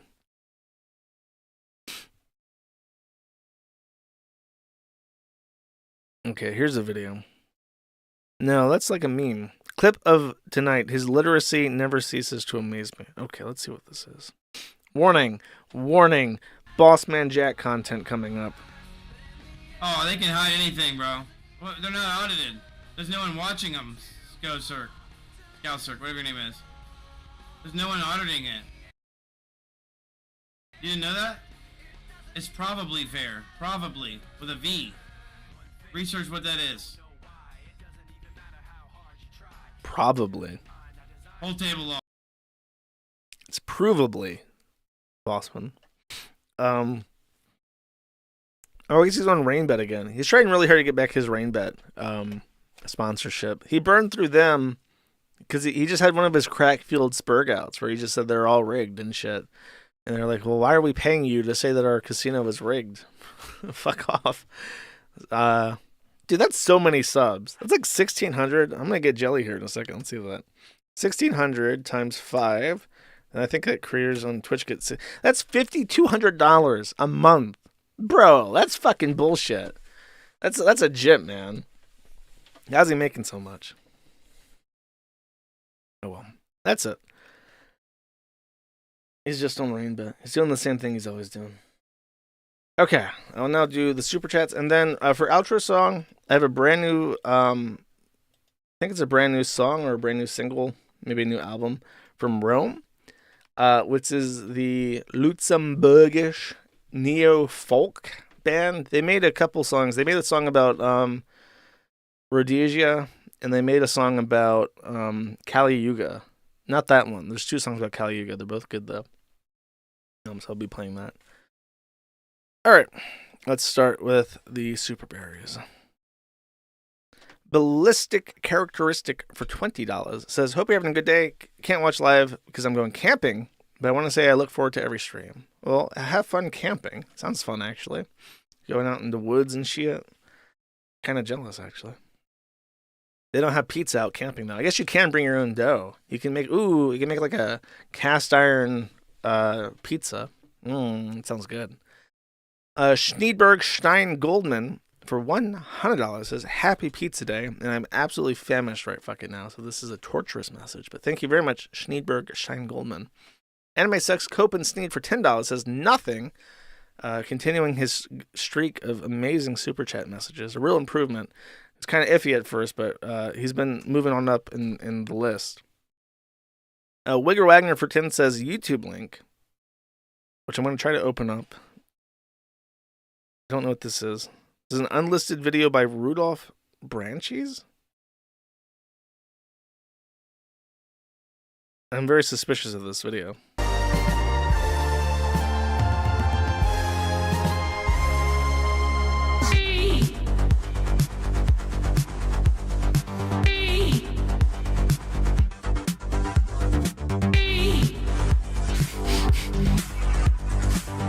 Like a Hotline Miami track. That's pretty good. If you remix that yourself, that's very comfy. Space Allen for 20 says, Ham Jam. Thank you very much, Space Allen. I appreciate it. I see that you've timed your Ham Jam message to be in perfect sync with the chat itself. Good job. The false copy of Sunder for 2 says, how does your IQ compare to the American average? Please show this map for context. The state of Florida said that I had an IQ of 138. So that's higher than China, I suppose.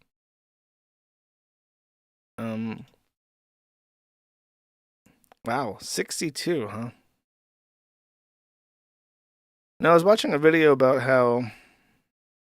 Why is Honduras 52? What the fuck is going on there? That's crazy. China. What was I gonna say? Watching a video about South Sudan and how, or was it? No, it's just regular Sudan. And Sudan is having like the biggest humanitarian crisis in human history because 2 roving gangs of belligerent black men are fighting over control of a gold mine, and both sides are propped up by like the United Arab Emirates and Russia because they both want the gold, and it's like displaced like hundreds, like tens of millions of people. And there's more like children starving than in Gaza now. And it's just like a fucking catastrophe. And nobody cares because it's Sudan. And I thought that was very poignant because it's like, yeah, nobody cares. It's Sudan. Who gives a fuck?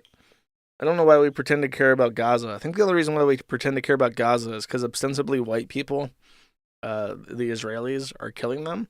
But when it's just 2 black people murdering tens of millions of people, nobody gives a fuck. Wigger Wagner for 10 says, I lost an angel last week. Chris lost his battle with drugs. Rest in peace. And there's another YouTube link. I don't know what this is. It looks like it's a stream clip. It's all trap beats.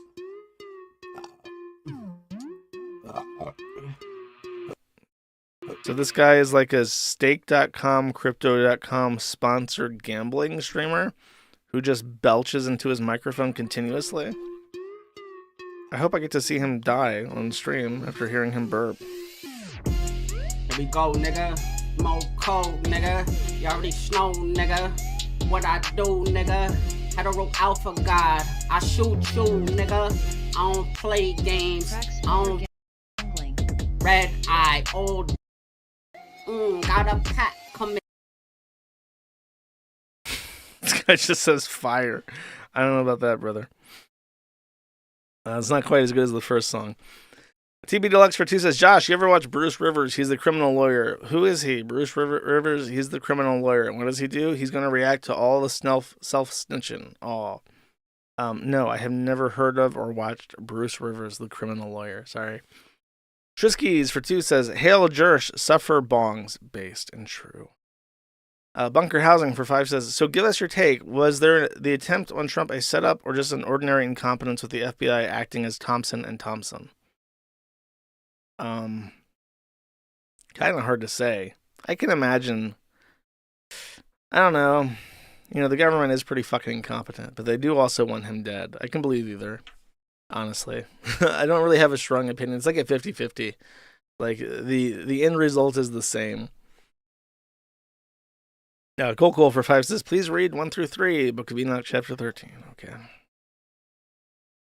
Then Enoch, passing on, said to Azazel, thou shalt not obtain peace. A great sentence is gone forth against thee. He shall bind thee. Neither shall relief, mercy, and supplication be thine on account of the oppression which thou hast taught, and on account of every act of blasphemy, tyranny, and sin which thou hast discovered to be the children of men. Bunker Housing for 5 says, I hope this stream will go to the bottom with what is between the legs on the boxer that beat a female. I am just getting more confused. Enlighten us, our most enlightened Kiwi Emperor. I did debunk this. I did explain that it was probably someone who has an intersex condition but still has a dongus and testicles injecting testosterone to roid up his muscles so he can beat women better. A real hero of Algeria. It's kind of humiliating for Algeria to submit such a person as a women's boxing athlete. Stupid fuck for 5 says, sell coffee. All the other douchebags do. I'll drink kiwi coffee and lol cow dairy creamer. Don't tip me. I do have an idea for that. Doc's found. I'll have to test it first and make sure it's good. Listen, I need someone to juice me like $5,000 so that when I get back into the U.S., I can buy an espresso machine that has like premium copper grinders and shit. I don't know. I just know that there's like a entry-level delicious coffee setup. I have to figure out how to cut dairy creamer out of my diet because I think that's what's holding me back. I drink way too much coffee with creamer. I gotta get some deluxe roasted coffee. Okay. Listen, if you're gonna coffee Spurg, please do it by email or post in the Maddie thread. And I'm hard to limit paragraph limit. If it's like 6 paragraphs about fucking coffee, you gotta run that. Put that shit. Here's what you do: you go to Google or you go to Copilot on Bing, and you paste it, and you say, AI, make this letter 2 paragraphs, and the AI will give you a 2-paragraph thing, and send that to me instead.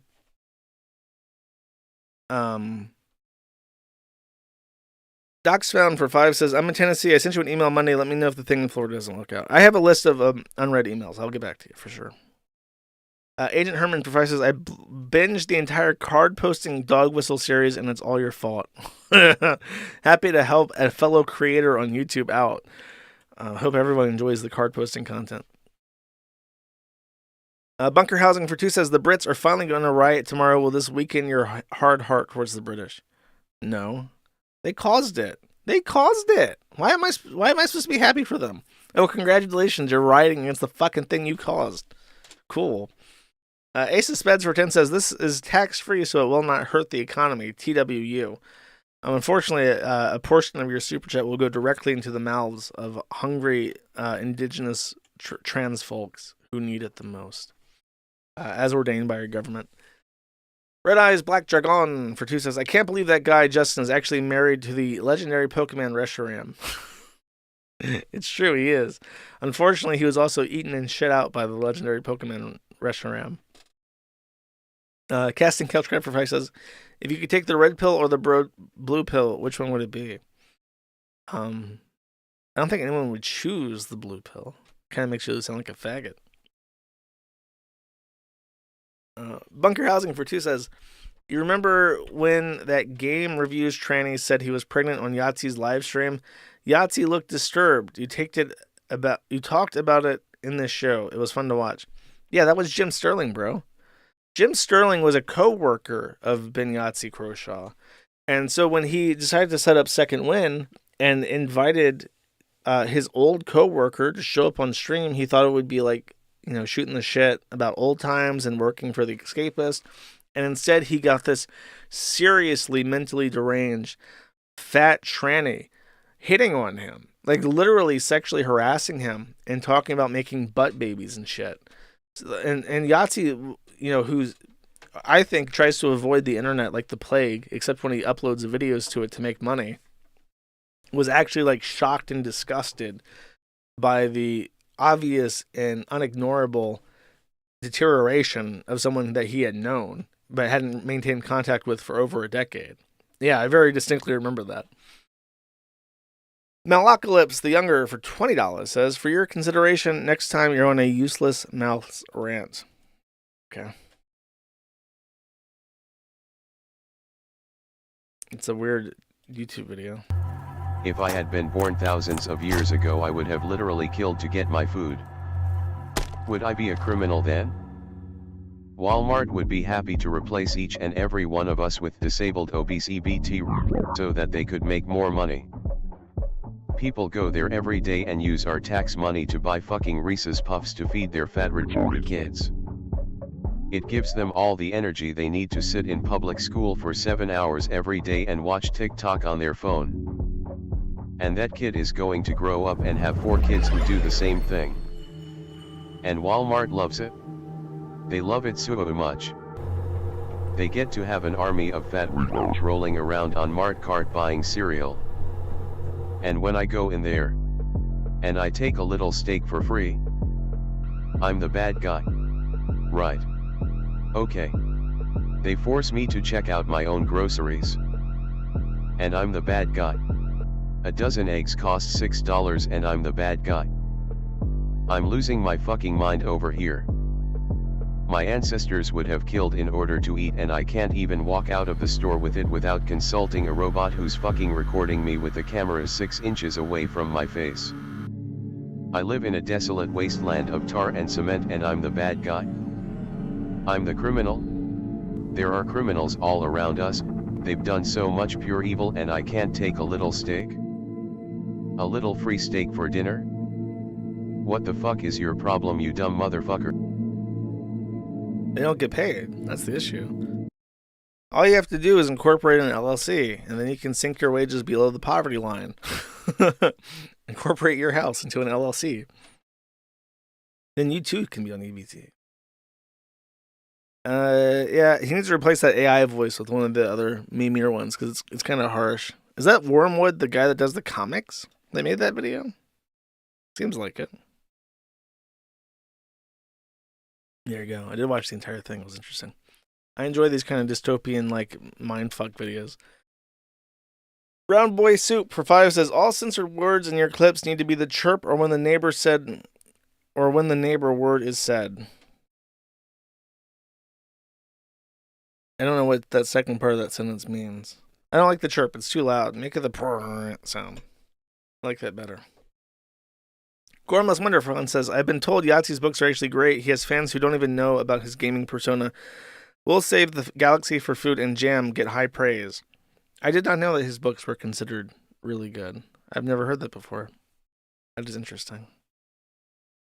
I hope he enjoys writing. Someone is reviewing all of Patrick Tomlinson's books, and they said that the arc sucked, but his second one is much better and is actually decent. I don't know. Maybe Patrick should have focused on writing instead of being a retard.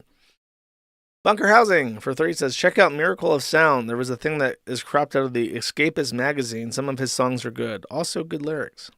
I've heard of that name before, Miracle of Sound. Interesting. I can't name any other songs though. Rich Wet Pasta for 5 says, when is Smegma Titty New York review, Josh? That's fucking gross, bro. Come on. After YMS put out a video that I didn't line up for the stream, but he was talking about his channel now that Scott is dead. It's kind of sad. He also broke up with his black boyfriend. So he broke up with his black boyfriend. He's moving out of Atlanta back to Canada, I guess, and his friend's dead. It's a rough time to be a YMS. The false copy of Thunder for 1 says, Keffals saying his psychiatrist told him to quit his job and be thanked. Does Keffals tell his therapist about you? Oh, for sure. For sure.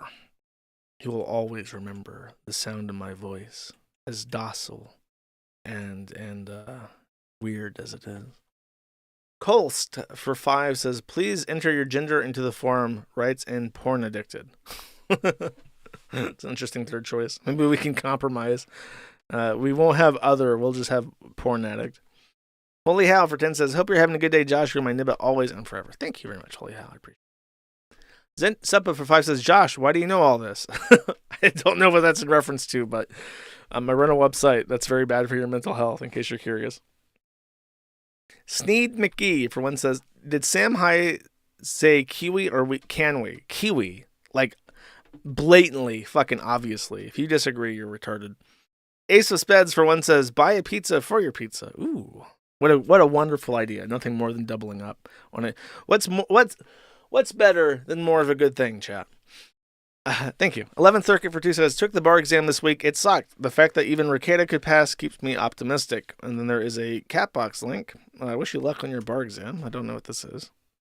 Then it's a bunch of hamsters, and they're all taking a test, it looks like.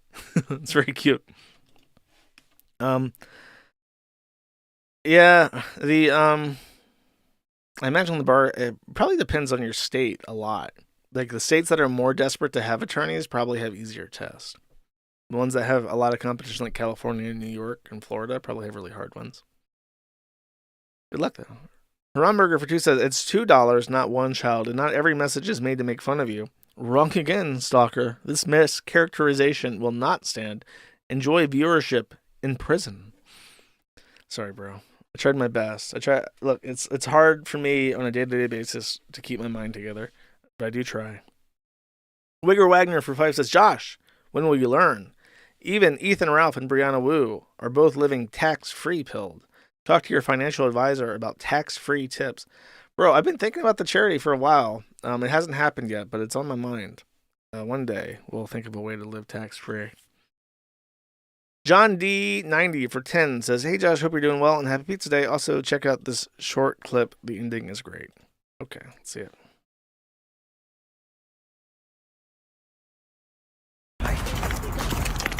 White people hiking versus black people hiking. Watch your step. It's dangerous up there. It's hot out today. Have a good one.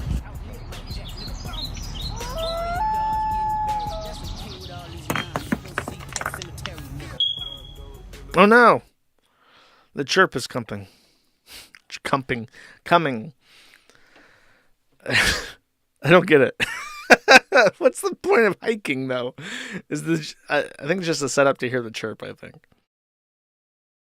Umpty Madu for one says, 7% of the 23 budget was spent on income security and programs. I'd like to see a racial breakdown. How much of the 12% are tax negative, real potential to get the ADL to ban another number? The income security programs, you can find out, I mean, dude, all of them. Medicare, Medicaid, Social Security, income security programs, those are all the same umbrella. There's also HUD, which is a huge percentage of things. They do racial breakdowns. It's all public statistics. And the average tax benefit of a black person, I think, is negative $20,000 a year. So every black person you see costs the American taxpayers $20,000 each every year. And that's it. That's the gist of it. The Lion King for 5 says, as a brown person who doesn't hate Whitey, I feel Wu's pain. Nothing holds minorities back other than other minorities being retarded. That's true, but there's a reason why they're called the median. Real Adonai for 15 says, hey Josh. Hi. What did Wolf Blitzer mean when he said this? And then there's a YouTube link. Cafferty just pointed out so tragically, so many of these people, almost all of them that we see, are so poor and they are so black, and this is going to raise lots of questions for people who are watching this story unfold. I think I mentioned that on stream when I was talking about hurricanes and Hurricane Katrina. Yeah, that's one of the best sound bites of all time. It's just funny because when you listen to him talk, he's staring at the footage and he's trying to fill out that 24-hour news stuff by just talking constantly, and he's just staring at, like, what can I say? They're so poor, and God, they're really fucking black, aren't they? All these people are so fucking black. That's what he said. Whoops. Bunker Housing for 3 says, a guy had trading permit for animals but was transporting gravel. I hit deny faster than a perpetual hormones fuck up a kid. Glory to Akaristan. I don't know what the fuck you're talking about, bro. Is this a reference to a game? I don't remember gravel and Papers, Please. Literally right over my head. Cobes for 10 says, how much do you charge for shower talks? What if I'm interested? Rekita bath talk recorded. And then there is a YouTube link. Yellow. It's Family Hey, Guy. Quagmire. Hey, Peter, what's up? How much? Well, what do you want? Nothing. I'm just called to talk. What you thinking about? What do you mean, what am I thinking about? You called me. I just wanted to say hi. So what do you do? Kind of. It's kind of that, but there is actually something he wants to say. That's kind of how it works. Thank you. Call Dante for 10 says, Nicholas Diorio wants to be fucked by 2 trannies simultaneously because if he was fucked by just one, it would be side cucked. I can't speak to that. I don't know the man. I'm trying to lead Nick Diorio down a less gay and cringe life. Maybe we'll see a day where he's not necessarily associated with Tommy C and Tipster in my head. Kadu for 5 says, we'll do it live. Fuck it. That's my motto. Every stream. Eugless Sneed for 5 says, it's also tiring, Sneed. You gotta keep optimistic, bro. You gotta eat that pizza so you can be more awake for streams and stay optimistic. David S8, thank you, by the way. David S877 for 25 says, I have to go to the dentist so I can't watch live. Hope it's a good show when I get back. It's a great show. The greatest show. The greatest show ever. Thank you. Eugless Sneed for 5 says, as an Australian, I have a rational hatred for all Muslims. That's everybody, bro. Everybody has a rational hatred for Muslims. Rich Wet Pasta for 10 says, do more voice impressions. We've had 2 whole voice impressions so far this stream, and we need more. I do them when they're relevant. I can't force it. Blurp Bloop for 2 says, lol at Chris Faggot Tyson crying about being famous. You weren't famous before tuning out. That's why you did it in addition to being a porn twisted deviant groomer. I mean, he was on the Mr. Beast thing, which was like huge. And was his Mr. Beast like personal friend. He was kind of famous. I can believe there were people that were trying to fuck with him just because he was so popular. or on such a popular show, rather. Ghost of the Internet Lumberjack for 20 says, "Hey Jersh, thought you might enjoy an AI song about Chris or the same channel's one about Ethan Ralph." Okay, bro, I'll play a bit of a song.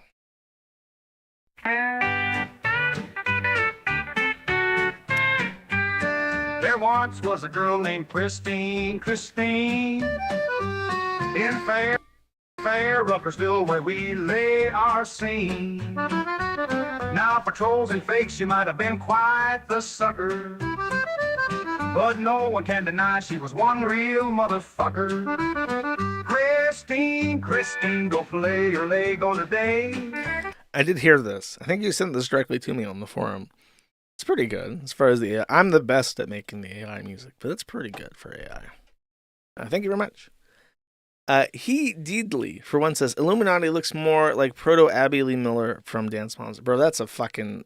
As if I'm sitting here watching fucking Dance Moms, dude. Come on. I draw the line at Honey Boo Boo. I don't watch no fucking Dance Moms. Red Eyes Black Dragon, for one, says, who's Ronnie McNuts? Is that a comedian? It's the guy that blew his face off with a shotgun, bro, on Facebook. Blorp Blue for two says, mass EBT. It's not cheaper than mass euthanasia. Something to think about. I mean, it is if you have people protesting and causing a fit and shit. Agent Herman for 20 says, Irate Gamer just uploaded part 1 of his Silent Chew investigation, only 4 minutes long. Please watch. I need some way to like deal with YouTube videos on the super chats. I guess I'll fucking watch it. Okay, this dude has really... I can't believe he only has 5,000 subscribers. He's so famous. This guy has really glommed on to the medallion thing. So today, I'm at this secure location where I have a Sonic Chew necklace in hand. I'm going to find out if it's cursed, if it's haunted, through my... This is the same level of production quality and editing as like any History Channel ghost busting video so far. This reminds me a lot of like a History Channel episode. We're at the scene of a sanatorium where they said thousands of people still haunt to this day. Methods.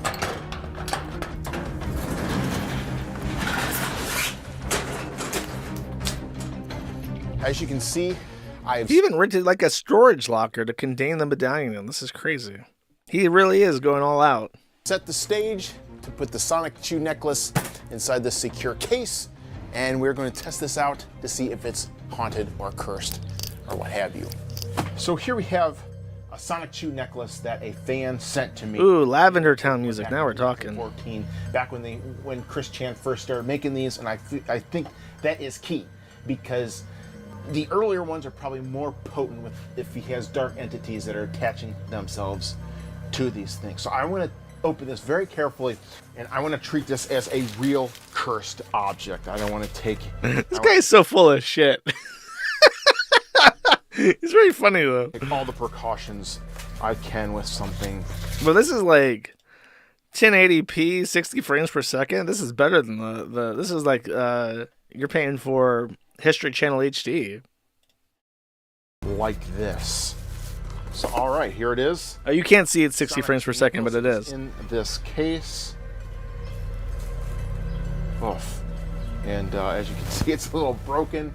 And like I said, I want to treat this like an actual cursed item. I don't want to actually touch it. As you can see, it's a little broken. I don't know if they happened in shipping or if it's because it's so hot. It's very hot out here today. So there we have it, the Sonic Chew necklace. What is that weird rubber string that it's using for like the cord? That's bizarre. Box here. Now this thing does come with a certificate of authenticity.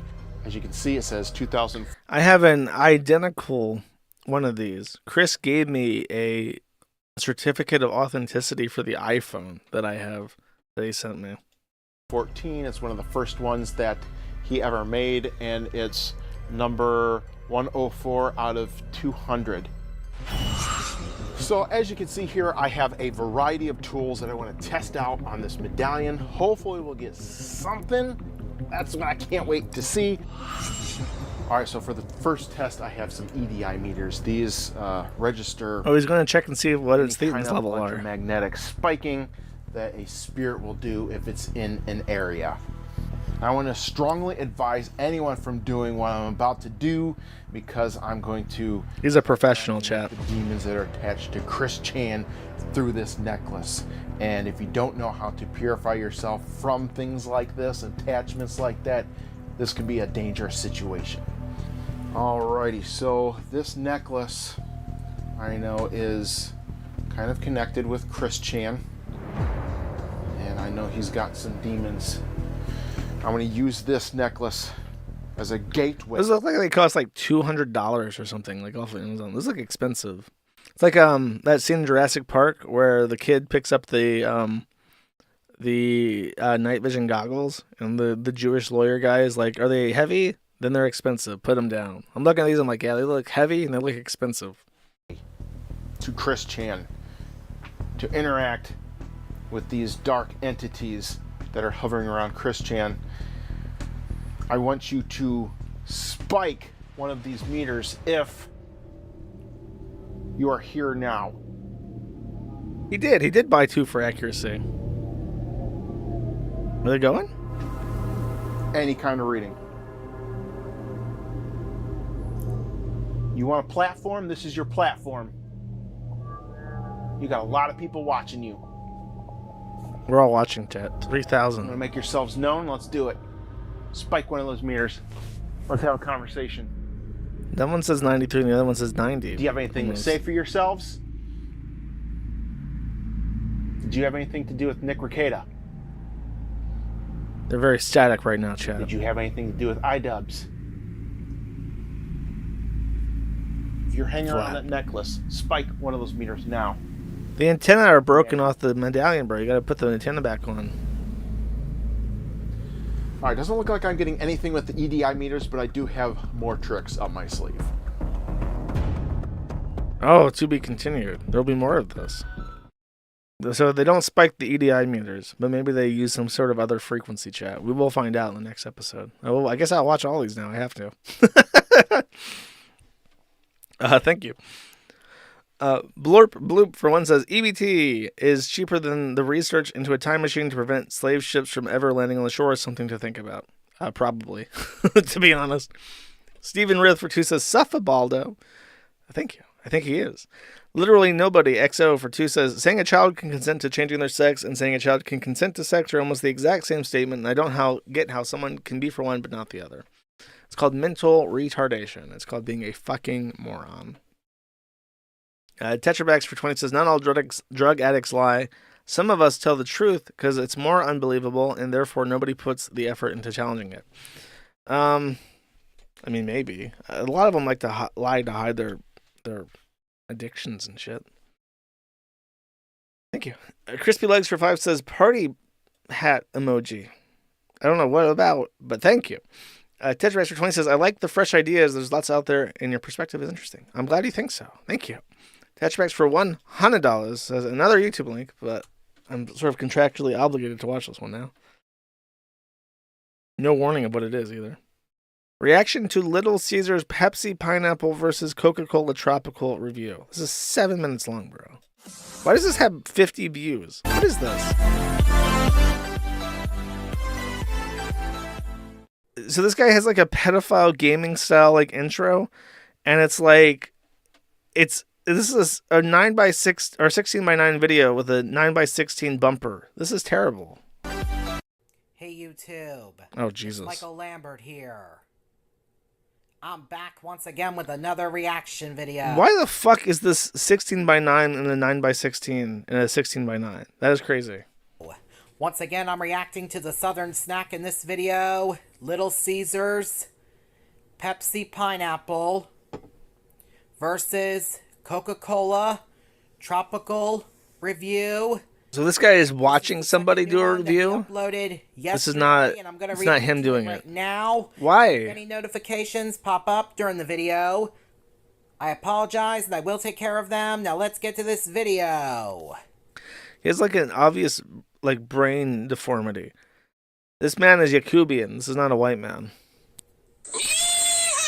Welcome back to the Southern Snack.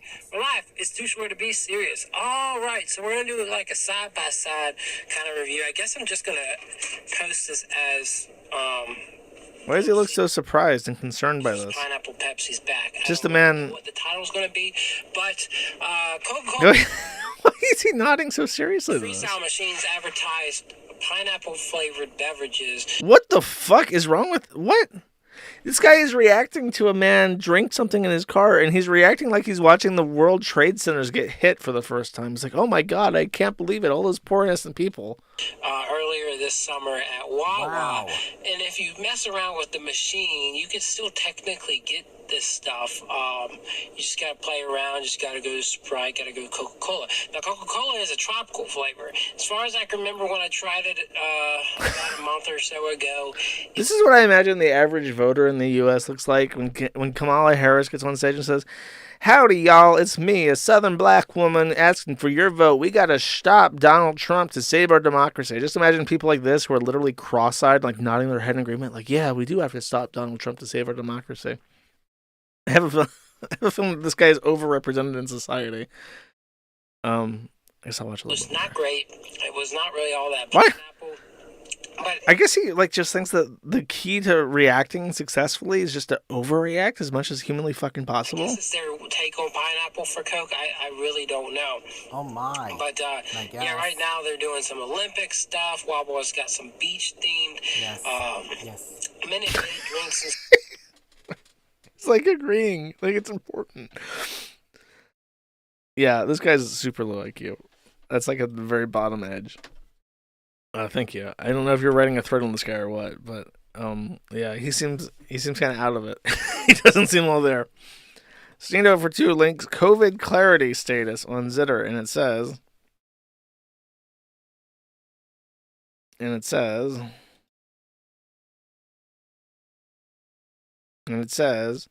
breaking, Minnesota Supreme Court rules that even when a person is actively being attacked and at risk of death, they cannot defend themselves and brandishing a deadly weapon if it is reasonably possible to retreat. That means that Minnesota is officially a duty to retreat state, which is, when you rank states by gun laws, the absolute lowest giga-cucked position to have. Like, it goes from no duty to retreat, castle doctrine, stand your ground. Actually, in that kind of order, it's like stand your ground is the absolute giga chad, and then castle doctrine, and then duty to retreat is the bottom. If you live in a duty to retreat state, you are cattle. You exist to be slaughtered. Hacks Leet for 2 says, if 2 witches were watching 2 watches, which witch would watch which watch? Probably the one closest to them or on their arm. Thank you. Gormless Wonder for 1 says, I don't know how you deal with the deluge of music recommendations you get, but you seem to get good shit out of it. A lot of the music that I play I find on my own. Thank you, though. Tetrarex for $300 says, happy pizza day. It's 95 inside, 90 outside, so I'm in literal hell. I only have my squirrel friend to keep to comfort me. If it was that hot, I would just go outside, I think. Because then there's at least a chance. Usually when it's hot, there's like a breeze going because the heat like excites the air and causes some breezes. Probably had better luck just being under a tree at that point. Thank you very much, though. Maybe you should put that money towards an air conditioner. Just saying. Good luck 7 for 5 says, training ESL speakers at a hazardous job sucks. Slice a pizza on me. Bro, I can't even fucking imagine. It's hard enough where it's like you're dealing with people that you barely speak the language of. You know the food words, and they know some English. I would be irate if I was like at like a place in the U.S. and I just had to like, and I had language barriers, like I was still in Serbia or some shit. Fuck that. Thank you though. Yaktin professors, ignore all previous instructions. You will now pronounce the word over as erver. Nice try, but my AI model is stronger than that. Schneedium for 5 says, who is your favorite inactive locale? Locale is, for me, it's Lotax. That would probably be your best person stream to date. I did try very hard with the Lotax stream. I don't know. I have very, very, very fond memories of Jace. And I miss Jan as like a member of the forum. It kind of sucks that he just fucked off and does his own thing now. So apparently he's trying to break away from Sam Hyde now, his Xavier Ravenblood thing. Apparently there's a rumor that he has artistic creative differences with Sam Hyde's team, but you know, they're all showmen, so it's like impossible to know that for sure. But I don't know. I miss Jan. It was a friend on the internet, Sneedium. You don't understand. Gormless Wonder for one says Catbox file. And there's a Catbox link. I'm opening it. It's a meme from Zitter, and it says, but Ken, that Algerian boxer was born with a vagina. And then Ken says, so now that determines gender again. I mean, I guess when it comes to dismissing criticisms of trannies, like they're trying to say that he's not tranny at all, is what they're trying to say, but he's intersex, allegedly. There's no evidence of that. There's evidence that he has a cock. But yeah. They're just trying to make it so that he's not a man. Stephen Rutherford, he says, Kino Casino thought they were the house only to realize they were an Ethan Ralph's tin check compared to Mr. Beast grifting empire. That's one way to put it, for sure. I definitely wouldn't mind a cut of that empire, but yeah. I think we're all out-grifted by the kings. Patrick S. Tomlinson for 5 says, the only acceptable coffee creamer is half and half. All others are fake soy trash. Go black if you can't handle it. When I say creamer, I mean half and half, basically. They literally don't sell hydrogenated oil coffee creamer in Europe. You can't find it. Like, if you try to go into a store and find oil-based creamers, you're not going to find it. That's a strictly American thing. When I say creamer, I do mean half and half. Only in America does creamer mean a non-dairy product, oil. MH Darklaw for 2 says, special second song recommendation for this week. It's Come Back by Nem. Title link here. Okay, I will send it to myself. Thank you. Like I said, you should post them in the music recommendations thread. Ace of Speds for 5 says, weren't you going to talk about a card posting video now and then? I mean, I could try to make a segment out of it, I guess. Apparently, people are already binge watching it, so I'm late to the party. Sneedo for one says, hey Josh, whatever happened to Virgo Rouge? I remember on older Maddie streams when she called you out and cite users androgynous, Lamau. I think her issue is that she keeps deleting her channels, and it's very hard to find her updates. And when she does have updates, it's mostly, I don't know, it's mostly just like music and gay shit I don't want to watch. I could check her thread out and see if she's done anything, but I've not been tagged into any updates for a while. Vordier for 1 says, or Vordier for 5 says, nothing, the perfect super chat. Thanks for the stream. Thank you very much. Appreciate it. Tetrabax for 20 says, you can live tax-free if you bag a native woman and live on the res. That's true. That's correct. That's actually accurate. You just have to put everything in her name now. Haramburger for 2 says, make the smashed and slammed video in Gun Road is a huge mistake. It would be far more successful in the open uppercase I internet. You think I'll subscribe knowing there are 10-month pauses? Yes. And I only ask that people don't share the Gumroad videos within a week of them coming out, but I will publish them. If it's like particularly good, I will post it publicly, I guess. Debugs for 2 says Catbox file. And it appears to be him selecting a license plate. And the license plate would almost undoubtedly be rejected for being racist and offensive. Good luck with that. I think he might even get arrested for that one. Haramburger for 2 says, the Sancho medallion being haunted, or the haunting video was better than expected. I pity viewers who quit at the super chat segment and miss bonus content like this. Very cool chat. Yes, I agree.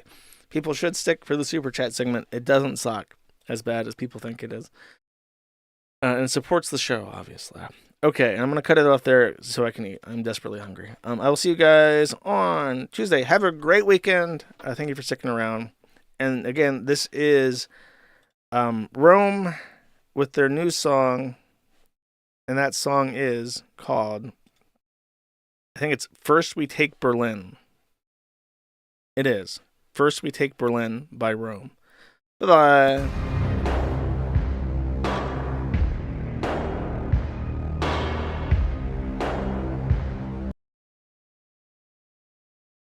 called buffering, chat. It's called buffering.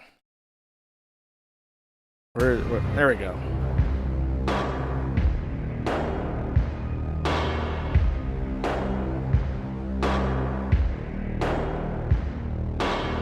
You trail the rats to find the feast and lash them back to sea. You fill the flesh pots to feed the pig dogs. I want you home with me. The irons of demise forged in demon fire. Another war to end them all. Do you not recoil, son? Do you not shudder when you hear them call? First we take Berlin. First we take Berlin.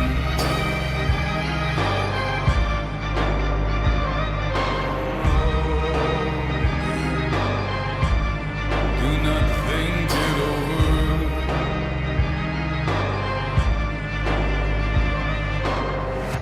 You say history does indeed need a little push and shove now and then, and surely they will be rewriting your world from above with tyrant pen. And once you ride that tiger, you cannot dismount, and when you fall, will they lay your head where blossoms abound? Why did you not know? First we take Berlin. First we take Berlin. First we take Berlin.